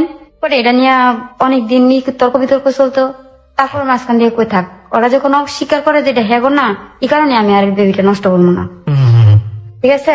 মানে আপনি জেদ চেপে গেল আপনার হ্যাঁ, প্রতি, হ্যাঁ। যে ওরা যখন বলতেছে যে এটা অন্য লোকের মানুষের, ঠিক আছে আমি আর এটা নষ্ট করবো না। ওকে, তা আমি আমার বেবিটা রাইখা দিলাম, আমার বেবিটা নিয়েই আমি কাজ করি। হুম, হুম, তো যেদিন নিয়ে আমার বেবিটা হইব জি, ওই দিনও আমি কাজ করে সারাত্র অ্যাসিড ডিউটি করে সকাল 6টা বাজে ডিউটিতে গেছি, 2টায় আসছি। 2টা বাজে ডিউটিতে আইসা রান্না বান্না করে গটর গুছাইয়া মানে রাত্র এসব নামাজের দিকে যায় আমার বেবিটা হয়। ওকে, ওকে। এটা কি মানে আপনার স্বামীর বাসাতেই হয় নাকি? হ্যাঁ, Okay. মানে আমার দাদি ওরা বলছিল আমার আব্বা তো আর আমার সাথে তেমন কথা বলে না এই ব্যাপারে, রাগ কইরা হুম, হুম, এমনি সবই দেয় আমারে, কিন্তু আমার সাথে বেশি কথা বলে না, ওকে, আমার খোঁজ খবর সবই রাখে। তো ওরা আমার বাড়ি থেকে আমার দাদি রে করে সবাই বলছে আমার বাড়িতে নেওয়ার জন্য। জি, তা আমি রাগ করে যাই নাই, যে বলছে যে এটা হেগর না, ওকে, আমি বাড়ি যাবো না। ওকে, তা আমাদের ভাইয়া তেমন গড় ছিল না, অনেক বাঙ্গা একটা গড় ছিল। হুম, হুম, হুম, তো সবাই বলতো যে এই ঘরে ডেলিভারি হলে কি হয় না হয়, কেমনে থাকবি। আমি বলছি যা হোক, তবু আমি এখানেই থাকবো। আমি এনেই থাকবো, যাবো না। ওকে, আমার শাশুড়ি অনেক বকাবাজ করতো, আমারে ঝগড়া দিত যে এই আমি যাইতাম না কি লেগে এসে। তা আমি বলছি যে আমার ইচ্ছা। আচ্ছা, তো একটা পর্যায়ে মানে ওরা আমার বাপের বাড়িতে বুঝতে পারে নাই যে আমি এই রাগ করে যাই না, হুম, হুম, ঠিক আছে। তা আমার দাদি বলতো যে তাইলে তোর যদি ডেলিভারি হয় তে আমরা কি প্রতিদিন দৌড়ে আইয়া তোর কাজ করে দিতে পারবো। হুম, তা আমি বলছি যে থাক, আমার কাজ আমিই করতে পারবো, ওকে, আমার কাজ আমিই করবো। তাও আমি যাইতাম না। আমার আব্বা ভাবছে যে মনে হয় আমার আব্বার সাথে রাগ করছি আমি। হুম, হুম, ক্লাস করতে আমার আব্বাও আসছিল আমার নেওয়ার জন্য, আমি যাই নাই। ওকে, তো আমার শাশুড়ি করছে কি যে আমি কেন আমার বাপের বাড়িতে যাই নাই। হুম, হুম, তো ওই দিন যেদিন আমার বেবিটা হইব, আমার বড় ছেলেটা আমার সাথে ছিল। জি, তো যখন আমার মানে অনেক প্রসব বেদনা, তখন আমার বড় ছেলেটারে বলছিলাম যে আব্বু তোমার দাদিরে যে বলো যে মার নাকি অনেক পেট ব্যথা করতেছে, খারাপ লাগতেছে, আপনারে মা ডাকে। মানে আপনার হাজবেন্ডের কথা বলছেন আপনি? না, আমার ছেলেরে বলছি যে, না, সেটাই তো, কাকে ডেকার কথা বলছেন? আমার শাশুড়িরে। শাশুড়িকে, আচ্ছা, হ্যাঁ, তারপর? তো আমার ছেলেটা গেছে, হুম, যাওয়ার পরে তো বাচ্চা মানুষ তো হুম, রাত্র অন্ধকার, তো আমার ঘর থেকে শাশুড়ি ঘরটা একটু দূরে। জি, তা আমি আবার দরজার মধ্যে দাঁড়ায় রয়েছি, আচ্ছা, উকি দিয়ে রয়েছি যে ছেলেটা যাইতেছে। তা আমি শুনতেছি যে আমার ছেলেটা বলতেছে যে হুম, দাদি আমার মা না কানতাছে, পেট ব্যথা করতেছে, তোমার কইসা আইতা। ওকে, তো আমার শাশুড়ি আমার ছেলেটার উত্তর দিয়ে দিছে যে আচ্ছা তোর মায়ের যাইয়া কই, যদি তোমার অনেক খারাপ লাগে তাহলে ডাক দিত। ওকে, এই কথাটা বলার পরে যে ভাবছি যে কিরে, উনি জানে আমার এরকম অবস্থা, হুম, হুম, হুম, তারপর ওইটা সময়, তো এরকম একটা উত্তর দেওয়াটা টানের হয়েছে। হুম, রাগ করে আমার ছেলেরা মানে এদিকে হচ্ছে ব্যথা যন্ত্রণা, জি, এদিকে আমার শাশুড়ির উপর রাগ করে আমার ছেলেরা অনেক বকাবকি করতেছে। ওকে, তো মানে আমার শাশুড়ি এই কথাটা শরীরের মধ্যে অনেক মানে আমার ছেলেরে মাইরা যে রাগটা করছি। ওকে, তো মানে একজনের রাগ আপনি আরেকজনের উপর ঝেড়েছেন আর কি? হ্যাঁ, তো আমার ছেলেটা ঘুমায় গেছে, আমি তো ব্যথায় ছটফট করতেছি। তো এমন একটা মানুষ নাই যে আমি আমার বাড়িতে একটা খবর দিব, হুম, মানে এই যে কান্না করতেছি আসে না, কেউ আসে না। তো না আসাতে হঠাৎ আল্লাহর অসীম রহমত, মনে করেন আমার বাচ্চাটা খালি ঘরেই হইল, হুম, হুম, হুম, ঘরে কেউ না, আমি একাই। তো এখন তো আর আমি কিছু ই করতে পারি না। হুম, পরে আমার জালের একটা নাতি আছে, ও যাইতে দিছিল আমার দরজার সামনে দিয়া। জি, পরে ওরে ডাইকে আমি বলছি যে মানে আমার জেডাইডিরে হুম, যে আমার দেবরের নাম কালু, তো জি, পরে আমি খুশি যে কালুর মারে গিয়া কবি যে নাইমের মা ডাহে। ওকে, পরে বলার পরে আমার জেডারি দূরে আসছে, আইসা মানে আমারে বকতাছে হুম, যে তোমার এই অবস্থা, তুমি আমার একটা খবর দিতা, আমার একটা ডাক দিতা। পরে মানে তানের কইলাম আর কি, এমনি তানের অনেক মায়া, আচ্ছা, মানে ঝগড়া করে সময় অনেক করবো, কিন্তু কারো বিপদের সময় উনি আর ই করে না।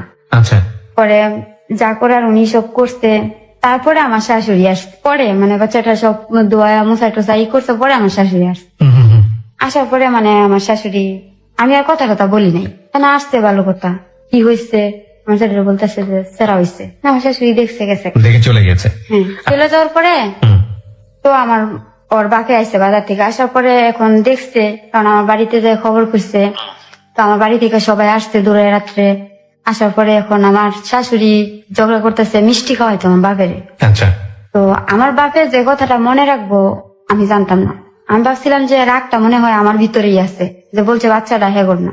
তা আমার আব্বা তো জোগাড় করছে যে আপনার নাতি হয়তো তাইলে আপনাদের মিষ্টি খাওয়াইতাম, এটা তো মানুষের। মানে এটা আসলে ওই ওনাদেরকে ঠ্যাস দেয়া কথা যেটাকে বলে, মানে হ্যাঁ, হ্যাঁ। এক ধরনের ইয়ে করেন হ্যাঁ, শিক্ষা মানে দেওয়ার জন্য। আমি ভাবছিলাম যে মনে হয় রাগটা আমার ভিতরেই আছে। আমার আব্বা যে রাগটা মনে রাখছে বুঝতে পারি না। আচ্ছা। তো আমার শাশুড়ি আমার আব্বার সাথে ঝগড়া করছে, মিষ্টি ছাড়া কে আইছে, হুম, নাতি হয়েছে মিষ্টি নিয়ে আইছে না কে। হুম, তা আমার আব্বা আমার শাশুড়ি বলছে যে আপনার নাতি হইতো তাহলে মিষ্টি নিয়ে আইতাম, হুম। এটা তো মানুষের, এই জায়গায় কই মিষ্টি খাওয়াবো। আমি তো আরো আসছি যে না আপনারা আমার মাইয়ারই আমার গলায় ঝুলাই দেন, ওকে। তো এইখানে আবার মিষ্টি কোথায়, তেরে নিয়ে চলে গেছে। তা আমার শাশুড়ি আমার বাবার সাথে ঝগড়া করছে। তো ঝগড়া করছে পরে এক পর্যায়ে আমার বাবা বলছে কয় কে আপনি নিজেই তো স্বীকার কইছেন আমার মায়ের মারছেন, অশান্তি করছেন, হুম। কম করছেন মায়ের ঘুরতে, এখনো তো স্বীকার করেন না। আচ্ছা। তো এ পর্যায়ে গেল, যাওয়ার পরে বাচ্চাটা আস্তে আস্তে বড় হইলো, ওর নাম রাখা হইলো নাদিম। হুম, তো আমি আবার কাজ করি, আমি চাকরিটা ছাড়ি নাই। আচ্ছা, তো যখন আমার ডেলিভারি হয় 1 মাসের জন্য ছুটি আনছি, আচ্ছা। স্যারের আমার ছুটি দিচ্ছে, বেতন দেয় নাই কিন্তু চাকরিটা রাখছে।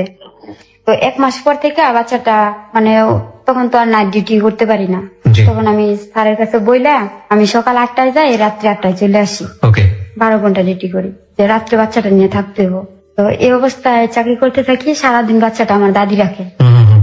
সারাদিন আমার দাদি রাখে, আমি ডিউটি থেকে আইসা তো রাত্রে যে বাচ্চা নিয়ে আসি, আচ্ছা। আবার সকালবেলা 8টা বাজে যাওয়ার সময় যে আমার দাদির কাছে দিয়ে আসি। আচ্ছা। সারাদিন যে গরুর দুধ টুধ খাওয়ায় আগলাটা, হুম, এইভাবে আমার বাচ্চা বড় হয়, আমি কাজ করি, কাজ করতে করতে ভাই আমি আবার আমার বেবি হয়। অনেকটা কনসেপ্ট করেন আপনি। হ্যাঁ। কিন্তু কোনো ধরনের ফ্যামিলি প্ল্যানিং ছিল না আপনাদের? মানে বলছি না যে ওরকমের কোন মানে সংসারের অশান্তি মানে আমার ছিল না। আপনার দিকে কোনো কনসেন্ট্রেশনই ছিল না? না, আচ্ছা, ঠিক আছে, বলুন। অনেক টেনশনে যে কি করবো। তো সবাই বলে যে অল্প হলেও তো লেখাপড়া করছো, এটা কি। তো আমি কই যে লেখাপড়া করছি ঠিক আছে, কিন্তু আমার তো সব দিকেরই তো আমার মাথার নাই। হুম। তো যাই হোক আমার বাচ্চা হইলো। 3 নম্বর বাচ্চাটা হলো? হ্যাঁ, আমার 3 নাম্বার বাচ্চাটা হয়েছে, 3 নাম্বারটা ছেলে। আচ্ছা, 3টা ছেলে। হ্যাঁ, 3টা ছেলে। তো মেজর ছেলেটা হওয়ার পরে ওর বাপে মেজর ছেলেটা হওয়ার 6-7 মাস পরে ভালো হয়ে গেছে, মানে আমার সাথে আর খারাপ ব্যবহার করে না, আচ্ছা। মানে কাজ করে ভালো মতো। হুম, তো দেখা গেছে ওই ভালো হওয়ার পরে বাজার টাজার করে কাজ করে, এমন যাই কাজ করে আমার কাছে আইনা দেয়। তো জমায়া আমরা একটু মানে আমাদের অবস্থাটা একটু ভালো হয়েছে। জি। তখন মানে থাকার মতো একটা ঘরও ছিল না। আচ্ছা। তো আমি চাকরি করে কিছু রাখছি, ওর বাপের রেন্টে জমাইছি, তারপর আমাদের গ্রামে যে সমিতি করে ব্যাংক থেকে লোন উঠায়, এভাবে লোন টোন উঠায়া অনেক বড় করে একটা ঘর দিস, আচ্ছা। যে অন্তত আমার ছেলেরা তো ঘরে থাকতে পারবো ঝড় বৃষ্টির মধ্যে। জি। অনেক বড় একটা ঘর দিছি। তো ঘরে টিভি আনছি, সবই করছি। তো আমার বাসুরে জায়গা বিক্রি করব। তো আমার বাসুরে জায়গা বিক্রি করব, এখন আমার তো শ্বশুর নাই, তো সবার লাগে, ওরা নাকি পাইছে কই থেকে জায়গা। জি। তো আমার এরা 4 ভাই, তো 4 ভাইয়া 25,000 করে টাকা পাইছে। আচ্ছা। তো 25,000 করে টাকা পাওয়ার পরে ওর বাপের আমি বলছি যে দেখো এই টাকাটা দিয়া হয়তো আমরা একটা ক্ষেত রাখি, মানে আমাদের একটা হাজার রাখে গ্রামে, জি। যে একটা ক্ষেতের উপরে দিয়া থুই না তো অন্য একটা কাজ করি, আচ্ছা। ওর বাপে দোকান দিব, বাজারে দোকান দিব। হুম, তো আমার আব্বা বলতো যে দেখ এমনিতে তো তোর অশান্তি, এমনি অশান্তি, এখন যদি দোকানটা দেয় তো দেখা গেছে রাত্রে 12টা 1টা আইবো, জি। তুই এক সাইডে, তোর উপরে আরো জানি কত কি কথা উড়ায়, ঠিক আছে। তো ওরা অনেক বোঝানোর পর দোকান দিবই। হুম, তো এর মাঝখান থেকে আমি আবার 30,000 টাকা উঠাইছি আচ্ছা। ব্যাংক থেকে। আচ্ছা। তো সব টাকা নিয়ে দোকান দিব। তো ওই টাকাটা নিয়ে করছে কি, হ্যাঁ, আমাদের গ্রামের জন্য আমার ছোট ছেলেটা হয়েছে, ছোট ছেলেটা হওয়ার 5 দিনের দিন হুম, আর গ্রামের অন্য একটা মেয়ে নিয়ে আসে সিলেট মাজারে গেছে আচ্ছা। ঘুরতে, এই যে গেল আর কোন খবর নাই। আপনার হাজবেন্ড? আমার ছেলেটা 5 দিনের রাইখা গেছে, যেহেতু আর আসে নাই, সিলেট মাজারে গেছে, তা আসে না কি করবো, কয় মারা গেছে, এই করছে সেই করছে। তা আমার শাশুড়ির সাথে কিন্তু যে যোগাযোগ আছে ওটা মানে আমার শাশুড়িও বুঝতে দেয় নাই। মানে আপনিও জানেন না বিষয়টা? না, আমি 3টা বাচ্চা নিয়ে আপনি একা একা? 3টা বাচ্চা নিয়ে এখন আমি একা, তো আমি কি করে চলবো, কিন্তু মানুষের বাড়িতে কাজ করি, আমি চাকরি করি, এভাবেই চলতে থাকি। তো একটা পর্যায়ে আমার ছোট ছেলের 5 দিনের রাইখা গেছে। আমার ছোট ছেলের বয়স যখন 1 বছরের হয়েছে, তখন আমি মানে আমার দেবর বাসুর হেরা ঝগড়া করে করে আমি একলা করতে পারি না, তখন আমি চলে আসছি আমার বাড়িতে, আচ্ছা। যে মানে তাদের সাথে আর আমি উঠতে পারতাছি না। হুম, তো আমি বাড়িতে চলে আসছি। আমি 1 বছর পরে যখন বাড়িতে আসছি, আমি বাড়িতে চলে আসার 1 সপ্তাহ পরে সে বাড়িতে আসছে, আচ্ছা। আমার হাজবেন্ড বাড়িতে আসছে। তো বাড়িতে আসার পরে আমি করছি কি যে রাগ কইরা যে ছোট ছেলেটা মানে সবাই বলতেছে যে বাচ্চাটা যে দিয়ে তাহলে অন্তত হ্যাঁ তোর নিব, কারণ ছোট বাচ্চা তো পুরুষ মানুষ পালা সম্ভব না। তো সবার কথা শুনে আমি আমার ছোট ছেলেটা না রাগ করে দিয়ে গেছি যে আমি পালছি অনেকদিন, আমি আর পালতাম না, আমি আর পারি না, আচ্ছা। আমার বাপেও পারে না, আমিও পারি না, এটা করে দিয়ে গেছি। ভাইয়া বিশ্বাস করবেন না, আমার বাচ্চাটা দেওয়ার পরে মানে 1 ঘন্টার ভিতরে এসে 50,000 টাকা আমার বাচ্চাটা বিক্রি করে দিছে। আপনার বাচ্চাকে বিক্রি করে দিচ্ছে? বিক্রি করে দিছে, আপনার হাজবেন্ড নিজে? হ্যাঁ। তারপর? ও বাচ্চাটা বিক্রি করে দিছে। তা আমি তো রাগ খেয়ে গেছি। তো আমার অনেক অশান্তি থাকলো ভাইয়া, আমার যে 3টা বাচ্চা, সে তো কোনোদিন আমার বাবা আমার 3টা বাচ্চা যাতে কোনো খারাপ ব্যবহার করে না, আমার বাচ্চাদের এত আদর করে। মাঝে মধ্যে যদি রাগ করে আমি কি করি, তা আমার বাবা আমারে বহে চেহারা কি করছে। আমি কখনো মানে আমার শাশুড়ির সাথে ঝগড়া করে আমার বাচ্চারা যদি রাইকা বাড়িতে গেছি, তা আমি বাড়িতে উঠতে পারছি না। আমার আব্বা বলতো যে হ্যাঁ কি অপরাধ করছে, চেহা করে রাইখাইছকে, এটি তোর ভবিষ্যৎ। যদি ঝগড়া করে আমার বাপের নিয়ে যাইতে পারছি আমার বাচ্চাগুলা, তাহলে আমার বাপে আমাদের টাকা দিছে, বাড়িতে না তো দিছে না। আচ্ছা, তো বাচ্চাটা বিক্রি করে দিচ্ছে। আমি তো দিয়া বাড়ি যেয়ে বয়ে বলি না কারো কাছে যে আমি বাচ্চা দিয়ে আসছি। আমি তো ভাবছি যে ছোট বাচ্চা দিয়ে আসছি, কান্না শুরু করলে কিছুক্ষণ পরে নিয়ে আইবো। পরে আমার দাদি বলতেছে যে আমার ছোট ছেলের নাম রাখছে সুজন। আমার দাদি বলতেছে সুজন কই গো, আমি কথা বলি না, আমি ঘরে যাই কান্দি। পরে হঠাৎ কেনা জানি বাজার থেকে কইতেছে যে বাজারে যে কাগজ করতেছে, কাগজ করে লিখিত করে দিয়ে দিচ্ছে। ওরে করতেছে কয় রুকসানার ছোট ছেলেরা দেখছি এই জামাই কাজে জানি কাগজ করে দিয়ে লাইতেছে, 50,000 টাকা লইছে। পরে আমার দাদি দৌড়াই গেছে, আমার দাদি দৌড়ায় যাইয়া আমাদের গ্রামের মেম্বার চেয়ারম্যান সবাই দৌড়া আমার ছেলেটা নিয়ে আসছে। তারপর মেম্বার চেয়ারম্যান হ্যাঁ জিজ্ঞাসা করে কয় তা আমার দিয়ে গেছে, আমি কি করবো, আমি ফালতারমু, ছোট বাচ্চা আমি ফালমু, এই বলে নিত না। পরে আমার বাচ্চাটা নিয়ে আসছে, আসার পরে আমি 3টা বাচ্চা নিয়ে আমার বাপের বাড়িতে তাই কাজ করি। কিন্তু আমার সৎমার অত্যাচার এত বাড়ে যা বলার মতো না। তো আমার বাচ্চারা একটু বড় হয়, দুষ্টামি করে, মানুষের সাথে ঝগড়া করে, এটি নিয়ে আরো অনেক অশান্তি। আমার ছোট ছোট চাচাতো ভাই আছে, তাদের সাথে ঝগড়া করে। তো আমি তো বাড়িতে থাকি না, আমার দাদি আমার বাচ্চা কোলে নিয়ে হাঁটে। আমার দাদিরে আমার ছেলেরা মা ডাকে, এখনো আছে আমার দাদি। আমার ছোট ছেলেটা জানে আমার দাদি ওর মা। তো আমার বাচ্চা কোলে নিয়ে হাঁটে, আমার দাদিরে আমার কাকিরা খাবার দেন না, আমার চাচারা খাওয়ান দেন না। নাতি পালছে যারা জীবন, নাতির ঘরের বুদ্ধি লইয়া পালে, বুড়ির কত তেল হয়েছে, বুড়িরা আরো বিয়া দেন যাবো, মানে অনেক বাজে বাজে কথা বললে। আমার দাদি শুধু কান্দে, কিছু বলতে পারে না। এইসব কিছু দেখা ভাই আমার বাড়িতে ভালো লাগে না, আমি বাড়িতে চলে যাই। বাড়ি থেকে বের হয়ে যান? বাড়ি থেকে বের হয়ে যাই, কারণ আমার জীবনটা এত এর মধ্যে গেছে, আমি আর লোড নিতে পারতেছি না। কোথায় বের হয়ে গেলেন? বের হয়ে যাই, যে তাদের সাথে চাকরি করতাম, আমি জানি একটা মেয়ের সাথে আমি সব বলতাম আমার কথা। তাই কইতো এক কাজ কর, তোর বাচ্চা তোর দাদি পালে, তো তুই চাকরি কর, এটা কোয়ার্টারে থাক, মিলের ভিতরে কোয়ার্টারে থাক। আমি স্যারের কইয়া তোর ভিতরে একটা কোয়ার্টারের মধ্যে একটা লয়ে দেয়, সিট লয়ে দেয়, কোয়ার্টারে থাকবি, বেতনে টাকা বাড়িতে পাঠাই দিবি, তোর কোয়ার্টারে ভাড়া লাগতো না, তোর খাওয়ার খরচটা টাকাটা বাড়িতে পাঠাই দিবি, আর সপ্তাহে 1 দিন ছুটি আছে যাইয়া যাই দেখাবি। তো এর বুদ্ধি না ভাই, আমি কোয়ার্টারে থাকে কাজ করি। তো কাজ করার পরে আমি যখন পুরা কাজ শিখালাইছি, তখন এই যে আমাদের বাবুরহাট বলে, নরসিংদী বাবুরহাট, মানে বাচ্চা কাছে আপনার দাদির কাছে রেখে এসে আপনি কোয়ার্টারের কাজ শিখলেন? ওকে, কোয়ার্টারের কাছ থেকে কাজ করেন আর কি। হ্যাঁ, তো নরসিংদী বাবুরহাট যে বলে, ওইখানে একটা গার্মেন্টস হয়েছে আবার। তো এখানে আমার বেতন 3,000 টাকা। তো ওইখানে নাকি বেতন 5,000 টাকা, হাজিরা বোনা সবকিছু সব টোটালি খরচ মিলে 6,000 টাকা বেতন। তো মানে অনেকেই চলে যাইতেছে আমার সাথে। তা আমি বলছি যে ঠিক আছে তাহলে আমিও যাবো, কারণ এখানে 3,000 টাকা পাই, এখানে 6,000 টাকা না। আমি যদি একটা বাসা ভাড়া থাকি, আমার 1,000 টাকা বাসা ভাড়া লাগবো, তাও তখন 2,000 টাকা থাকে। তো আমি ওইখানে যাই চাকরি নেই, তো একটা রুম ভাড়া নেই 500 টাকা, ছোট একটা বারান্দার রুম, জি। যে শুধু আমি থাকতে পারি। তো 500 টাকা রুম ভাড়া।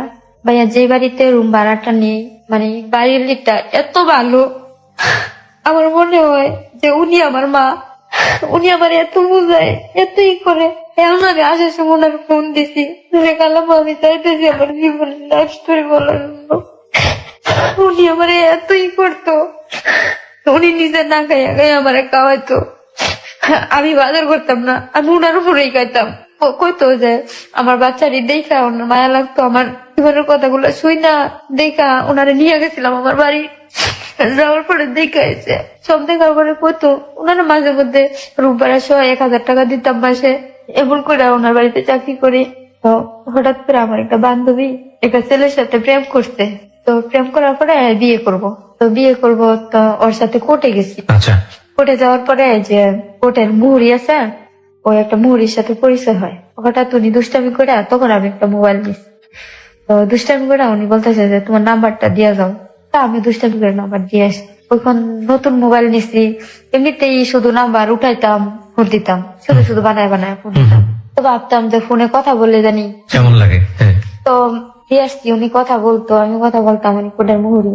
তো একটা পর্যায়ে মানে তাদের সাথে আমার ভালো একটা সম্পর্ক হয়। তো আমার সবকিছু উনি জানে, আমার লাইফ স্টোরি সবই জানে।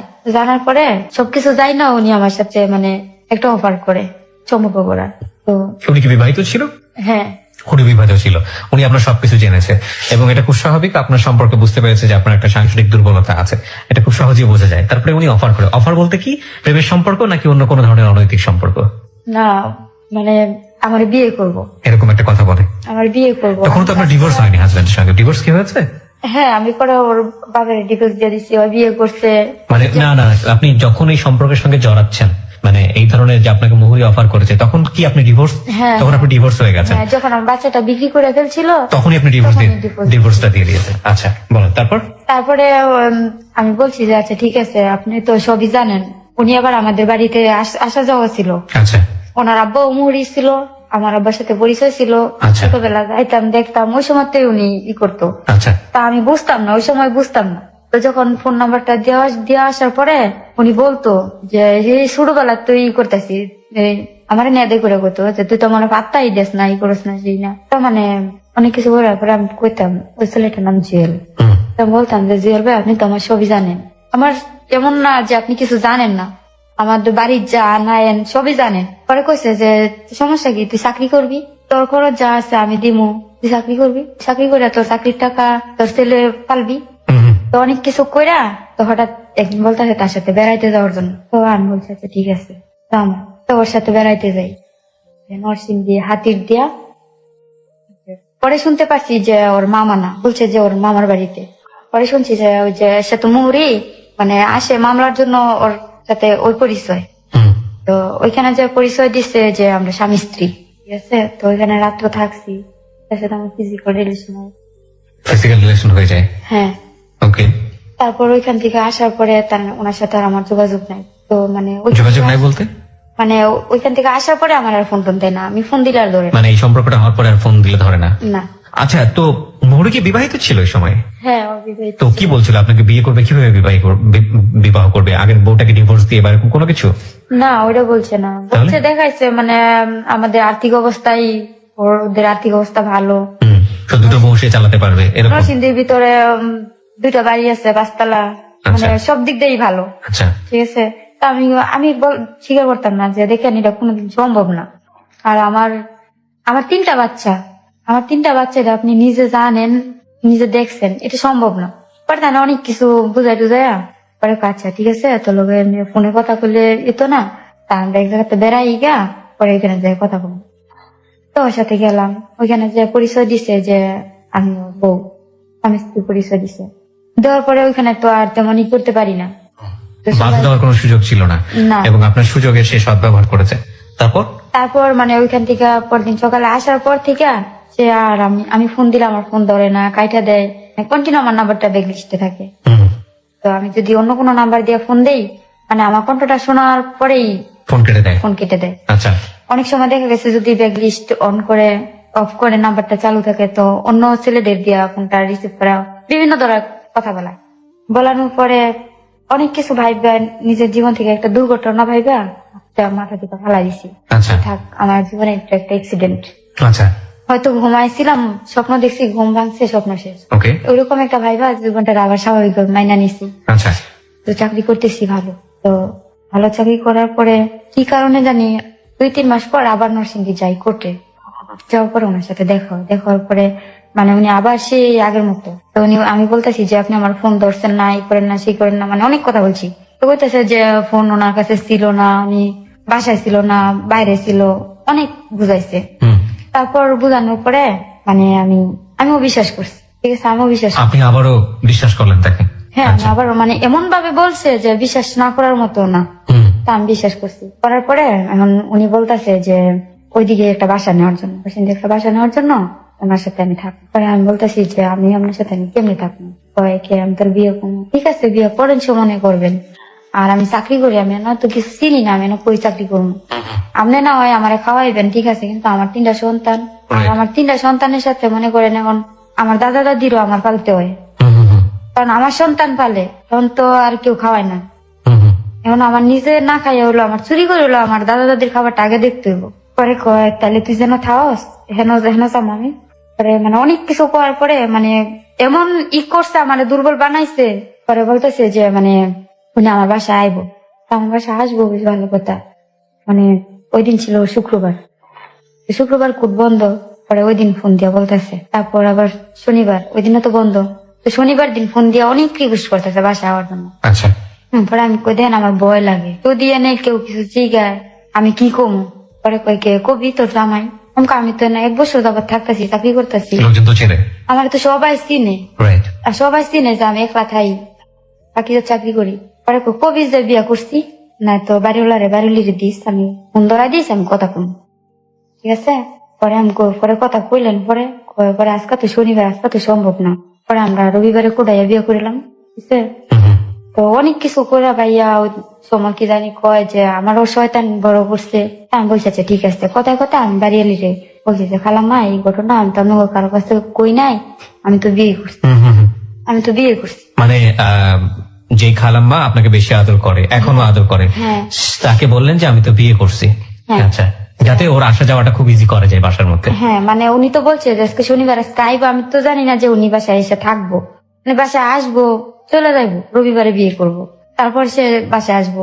তা আমি বলছি যে খালাম্মা আমি তো বিয়ে করছি, কারণ আমি যদি বলি যে একটা ছেলের সাথে আমার সম্পর্ক আছে, তাহলে তো বাসায় ভাবে থাকতে দিবেন না, বাসায় আসতেও দিবে না। আসতেই দিবে না। হ্যাঁ। তো আমি বলছি যে আমি বিয়ে করছি, মানে বইলেও ভয় পাইতেছি যে বাড়িওয়ালার ছেলেরা আছে, যদি বলে যে বিয়ে করছো ভালো কথা, বিয়ের কাগজ কই কি কই, তখন কি করবো, রাইট আমি মনের মধ্যে ওই ভয়টা পাইতেছি।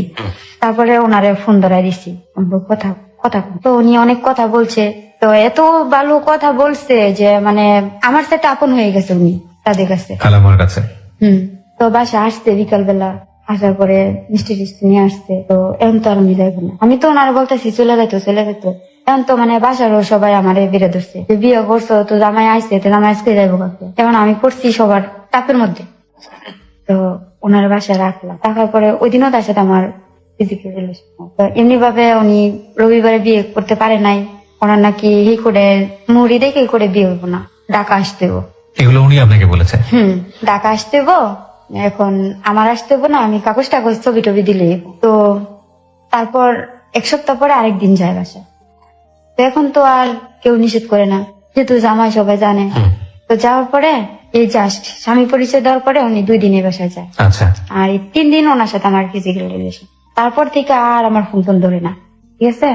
তো এক পর্যায়ে মানে আমি ডাক্তারের কাছে যাই, কিছু টেস্ট করানোর পরে দেখি যে আমি প্রেগনেন্ট। My goodness. ঠিক আছে, তো আমি প্রেগনেন্ট, এখন আমার তো এটা নষ্ট করতে হবে, আমার সমাজ তো আমার জায়গা দিব না, কারণ আমার স্বামী নাই।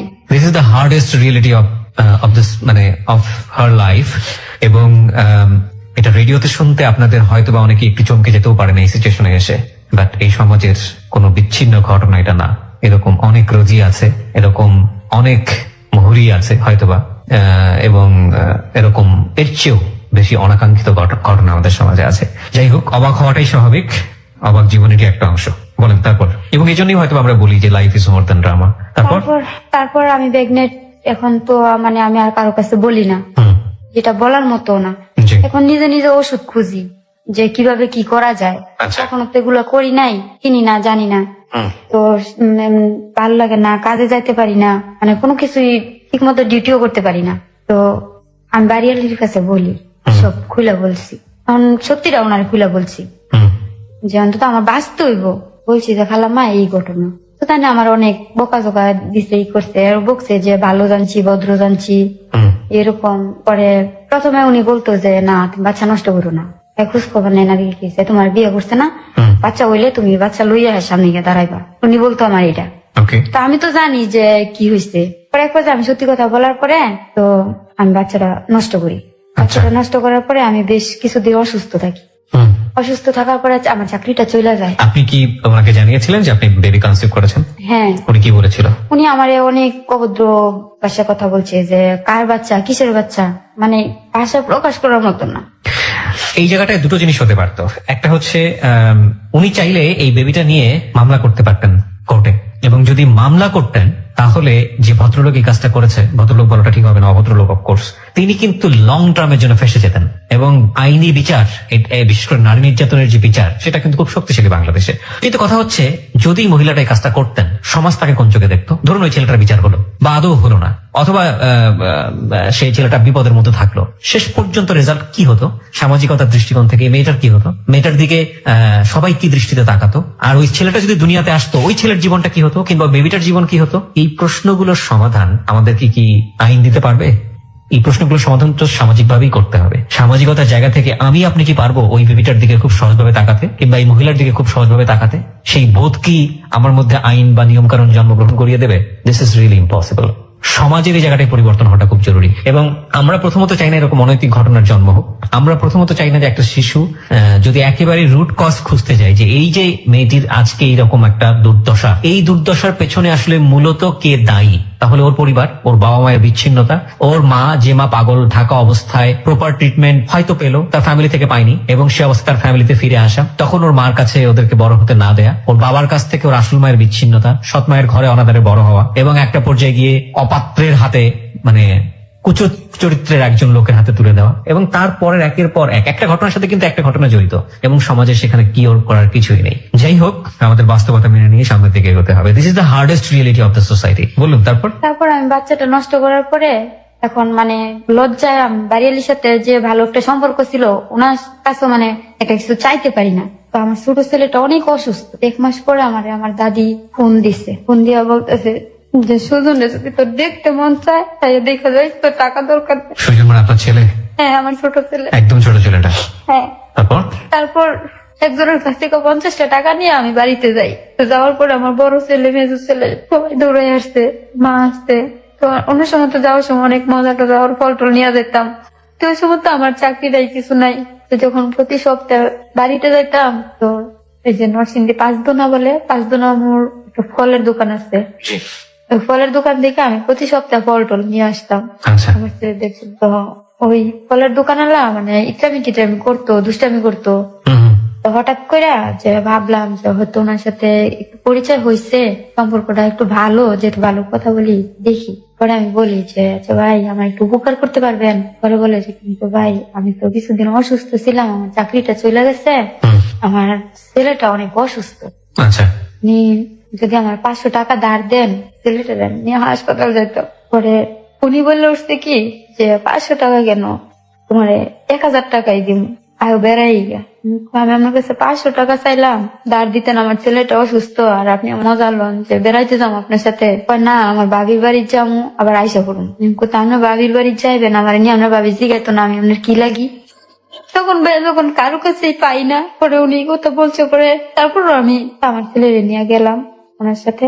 যাওয়ার পরে ওনার নাকি ভাবি, তো বাবির বাসায় যাই দেখি আমার মতো আরো 2-4টা মেয়ে। তো দেখলাম উনি বাবিরে টাকা দিল, বাবিরে টাকা দিল। এখন বাবি আমার ছেলেটা কোলে নিয়ে চলে যেতেছে, আমি একা। ভাবি ওই কানবো তো, এনে কইলাম থাক না আমার কোলে, না আমি যারা নিয়ে দিকে যাই তো মানে। তারপরে মানে তখন আমি বুঝতে পারছি যে এটা একটা কোনো ধরনেরই। তো যখন আমার ছেলেটা অসুস্থ, ভাবি আমি বলি যে আল্লাহ, আমার তো যাওয়ার তো হয়েছেই। তখন উনি আমার 1,000 টাকা তারপর ওনারে আমি বলছি যে আচ্ছা ঠিক আছে, আজকে আমি যখন বিপদে পড়ছি কারো কাছে পাই নাই, আপনি আমার সুযোগের সদ্ব্যবহারটা করবেন, আমার টাকাটা আগে আমার হাতে দেন, তারপর আপনার যা ইচ্ছা আপনি করেন। পরে উনি মানে কোথাছে কে তোমার টাকা দিতাম না, এসে না আগে আপনি আমার বললে আনছেন 1,000 টাকা দিবেন, আমার হাতে 1,000 টাকা দেন, তারপর আপনি মন চাই নিয়ে মাইলা। তারপর উনি আমার 1,000 টাকা দিল। ওইখান থেকে শুরু হয় ভাই আমার জীবন। এখান থেকে শুরু হয় তার নষ্ট জীবন। তো ভাই ওটা যে একটা স্পট আমি জানতাম না, তো হঠাৎ স্পটের মধ্যে আপনাকে ওই ফলোয়ার পার্টিকুলার কোন একটা জায়গাতে নিয়ে গেছে? হ্যাঁ মানে একটা মহিলা ফ্ল্যাট বাসায় থাকে, ওইখানে মানে খারাপ কাজ করে মেয়েদের নিয়ে ওকে, ওই বাসায় নিয়ে গেছে। তো ওনার সাথে যাওয়ার পরে ওই দিন ওই বাসায় পুলিশ হামলা করে। হামলা করার পরে এমন আমি যে হাজার করে বলতেছি যে আমি কিছু জানি না, বুঝি না, যে ভাই আমি কিছু জানি না, তারপর অবশেষে আমি সত্যি কথা বলছি। ওখানে একটা এসআই ছিল, উনি মানে আমার বাড়িতে ফোন দিয়েছে, আমার বাড়িতে ফোন দিছে, এমনিতে বলে নাই যে এমন একটা স্পট থেকে আমাদের ধরছে। বাড়িতে ফোন দিছে, ফোন দিয়া পরে জিজ্ঞেস করতেছে, সে পরে বলছে যে উনি তো একটু বিপদে পড়ছে, উনি থানায় আছে। পরে একটা পর্যায়ে মানে বলতে হয়েছে যে ওরকম জায়গা থেকে, তখন তো ভাইয়া ওইখান থেকে আসার পরে আমার বাড়িতে জায়গা দেন, আমারও বাড়িতে জায়গা দেন। আমি খারাপ হয়ে গেছি। ফলোয়ারটা কোথায় গেল ওই সময়টাতে? ওরে ধরে নিতে গা, আমার বাচ্চার কান্না দেখা পরে আমার বসে যাচ্ছে, ঠিক আছে যা। রোজি, আপনি একটু নিজেকে কন্ট্রোল করুন, কারণ আমরা জানি যে আপনার জীবনের গল্প এখনো অনেক কিছুই বলার বাকি আছে। বলুন আপনি যা ঘটে গেছে আজকে। আপনি তো এক ধরনের চপেটাঘাত করতে এসছেন এই সমাজকে, যারা আসলে আপনাদের মতো রোজিদেরকে প্রপারলি বড় হওয়ার সুযোগ দিতে পারেনি, এই সব মানুষদেরকে, যাদের কারণে আজকে আপনাদের এই 25 বছরের জীবন কলুষিত। বলুন আপনি বলুন, এরপর কি হলো? আপনাকে বাড়ি থেকে বের করে দিল, তারপর? তারপর আমার বাড়ি থেকে বের করে দিয়েছে। বাড়ি থেকে বের করে দেওয়ার পরে আমিও মাঠের খাইয়া বাড়ি থেকে বের হয়ে আসছি। এখন তো আর আমার যাওয়ার মতো জায়গা নাই, চাকরি নাই, এখন পরিচিত কেউ নাই যে আমি কারো কাছে যাবো। চাও ভাবি যে কোনো আত্মীয় স্বজনের কাছে যাবো, তারপর যখন আমার মনে হয় যে আমার বাড়িতে এতটুকু করছে, হয়তো আমার আত্মীয় স্বজনরাও বলছে যদি এর সাথে তো বেশি অপমান করে, কোনো আত্মীয় স্বজনের কাছে যাই নাই। ওকে, তারপরে এমনি করতে করতে আমি সারাদিন ওইদিন আমার কাছে একটা টাকাও ছিল না, আমার কাছে কোনো টাকাই ছিল না। আমি সারাদিন রাস্তা দিয়ে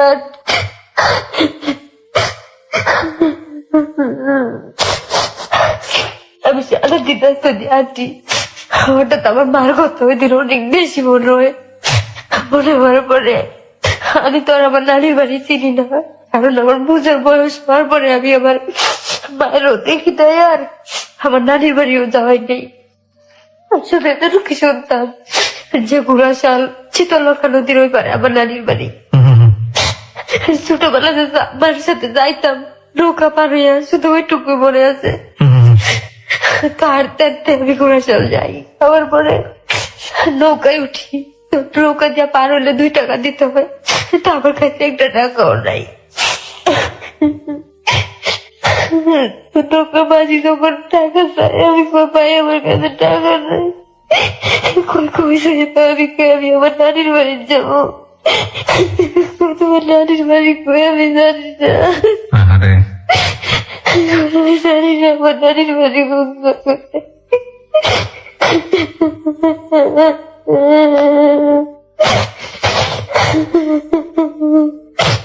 আমি কথা বলার পরে অনেকে অনেক মন্তব্য করতেছে, কেউ বলতেছে কোনো খারাপ শ্রেণী, হয়তো কোনো দিকে চাইছে, কেউ বলতেছে হয়তো কোনো মনের মধ্যে কোনো ইয়ে আছে, কেউ বলতেছে যে ছেলে তোরা যে যা পারছে হয়েছে, তিনি কিচ্ছু বলে নাই। হঠাৎ মাঝি হইতেছে আমার মামার নাম, আমার মার নাম, নানার নাম, ওদের নাম মনে আছে আমার। আমার মাঝি কোথাছে তোমার নানার নাম কি? পরে বলছি মানে মাঝি আমি চিনি তোমার নানারে। কত সালের ঘটনা এটা মনে আছে? আজ থেকে কতদিন আগে, বা কয় মাস বা কয় বছর আগে? আজ থেকে 6 বছর। 6 বছর আগে। পেলেন, শেষ পর্যন্ত পেলেন? নানার বাড়িতে গেলেন? তারপর মাঝি বলতেছে যে তোমার নানা আমার সাথে নৌকা চালাতো, আমার নানাও মাঝি ছিল। আচ্ছা, এরপরে ওই মাঝিটা আমার নিয়ে গেছে। যাওয়ার পরে আমি আমার মায়ের ধরে কান্না করি, আমার মা আমার ধরে কান্না করে, কেউ চিনে না। আমার মা আমার ধরে এত কান্না করছে, মনে হয় আমার এতটুকু বয়সে মনে হয় দিন আমি এমন কান্না কাঁদছি, বোনটা খুলে আমার মায়ের গলায় ধরে। যাওয়ার পরে দেখি আমার মায়ের অবস্থা, নানির বাড়ির অবস্থা এখন মোটামুটি ভালো। আমার মা নাকি বিদেশ করে আসছে, বিদেশ করে গেছিল। তা আমার মা একটা বাড়িও রাখছে আমাদের ভাই বোনের নামে, আমরা জানি না। আপনাদের জন্য একটা বাড়ি রেখেছে? হ্যাঁ, বাড়ি কিনছে আমার ভাইয়ের নামে। তোমার সাথে থাকছি, তাই মায়ের সব ঘটনা বলছি। আমার মনের মধ্যে একটা জিদ যে আমি মৌরির খুঁজে বাইর করবো, সেমনি পারি আমি এর খুঁজে বাইর করবো। আমার ফোন ধরে না, আমি সারাদিন এর খুঁজি। তো এমন করে আমার নানির এলাকা মানুষের কয়েতে ও মায়ের নাম শান্তি, যে শান্তির মাইয়া দেখি যে সকালবেলা বাইরে যাবে, সন্ধ্যায় আইয়ে অনেক কিছু মন্তব্য করে, অথচ আমি হ্যারে খুঁজি পাই না। তো একদিন শুনি মানে আমার মায়ের সাথে ঝগড়া করতেছে আমার ব্যাপার নিয়ে। পরে শুই না, আমি আর কথা বাড়াই নাই। পরে মায়ের বলছি যে মা আমি তো বাড়িতে রাগ করে আইছিলাম। পরে আমার মা আমারে 4,000 টাকা দিচ্ছে। 4,000 টাকা দেওয়ার পরে টাকাটা নিয়ে আমি আসছি। তো আমি তো বাড়ি যাবো, টাকাটা নিয়ে আইসা আমি একটা রুম ভাড়া নিচ্ছি। রুম ভাড়া নিচ্ছি নরসিংদী, মানে কোর্টের কাছেই।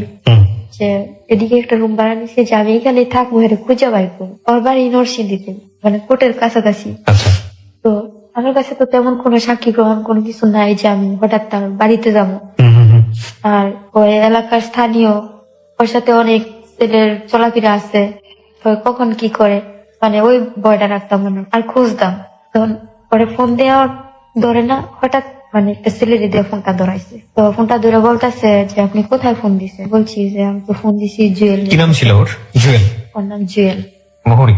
জুয়েল মরি এক নামে ছিল। তো আমি বলছি যে আমি তো ফোন দিছি জুয়েলের কাছে। পরে মানে বলতে বলতে অনেক কথা বলছে, বলার পরে যে হ্যাঁ নাকি অন্য একটা মেয়ে বিয়ে করছে, এই ছেলেটা আমার ফোন ধরছে, ওই ছেলেটার বাড়ির পাশে নাকি একটা মেয়ে বিয়ে করছে। তো এই কথা শোনার পরে ভাবলাম যে ওর বউ রাইখা আমার সাথে এরকম একটা ঘটনা করলো, তারপর আবার আমার বাদ দিয়ে আবার একটা মেয়ে বিয়ে করলো, থাকতে আবার রয়েছে, তার সাবজেক্টটাই মাথা থেকে বাদ দিল। তারপর থেকে মানে তার পিছনে ছুটাটা বাদ দিলাম। দেওয়ার পর ওই যে ছেলেটা ফোন ধরছিল সে আমার নাম্বারটা রাইখা দিচ্ছে। তো তখন তো আমি সবকিছু হারাইয়া বনে বনে ঘুরতেছি। তো ওই ফোন দেয়, ওর সাথে প্রায় সারা রাত্র কথা বলতাম, ফোন দিতেও কথা বলতাম। তো এক পর্যায়ে কথা বলতে বলতে সে আমার বলতেছে যে সে আমার সাথে প্রেম করবো। তো আমি তার সব খুইলা বলছি, আমার ঘটনা সব খুইলা বলছি। বইলা করে বলছি যে ঠিক আছে আপনি আমার অফার করছেন, আমি আপনার অফারটা মাইনা নিলাম, কিন্তু আগে বিয়ে করবেন তারপর প্রেম করবেন। যদি আপনি রাজি থাকেন তাহলে আমার, না তো এই যে ফোন দিচ্ছেন আজকেই আপনার শেষ। তো বলতেছি এটা কেমন কথা, প্রেম করে আর না বিয়ে করে? আমি বলি, না আমার বেলায় নিয়মটা উল্টা, আপনি আগে বিয়ে করবেন তারপর প্রেম করবেন। তো সে রাজি হলো, বিয়ে করবো। এখন তার নাকি বড় ভাই, তো ছেলেটারও বউ আছে, বাচ্চা আছে। আমি সব যাই নাই নিস যে আমার জীবনে তো অনেক কিছু বইটা গেছে, তো যাই না নিচ্ছি যে আমার ভাবে আমি থাকবো। অন্তত একটা বাসা ভাড়া থাকতে গেলে মাথার উপরে একটা মানুষের যদি বলে যে মেয়েটার জামাই নাই, ওই মেয়েটার পিছনে অনেকে লাগে। আর যদি বলে যে জামাই আছে, তো মেয়েটা মাথার উপরে একটা ছায়া আছে ভাবে। তো নাকি বড় ভাই ইটা খোলা থাকে, আমার সাথে 2 দিন কথা বলাইছে যে ওর ভাই যা বলে তাই। তো আমার ডেট দিছে শুক্রবার দিন সে আমার বিয়ে করবো ওর ভাইয়ের বাড়িতে। তারপর ওইখানে আমার নিয়ে গেছে, নেওয়ার পরে মানে সে ওই দিন চাইছিল আমার সাথে ফিজিক্যাল রিলেশন করার জন্য, তো আমি দেই নাই। না দেওয়ার পরে ও রাগ করে চলে আসছে। চলে আসার পরে যে ভালো হয়েছে চলে গেছেন, সমস্যা কি, বিয়ে করতেছি, বিয়ে করতাম না। তো আমি বিকালে আসা পড়বো, তো দুপুরে গেছে। যাওয়ার পরে ওই দিন রাত্রে বিয়ে হয়েছে। বিয়ে হওয়ার পরে বাসা ভাড়া নিয়ে দিচ্ছে। এখন বাসা ভাড়া থাকি তার সাথে ভালোই, 1 বছর 1.5 বছর সংসার করছি।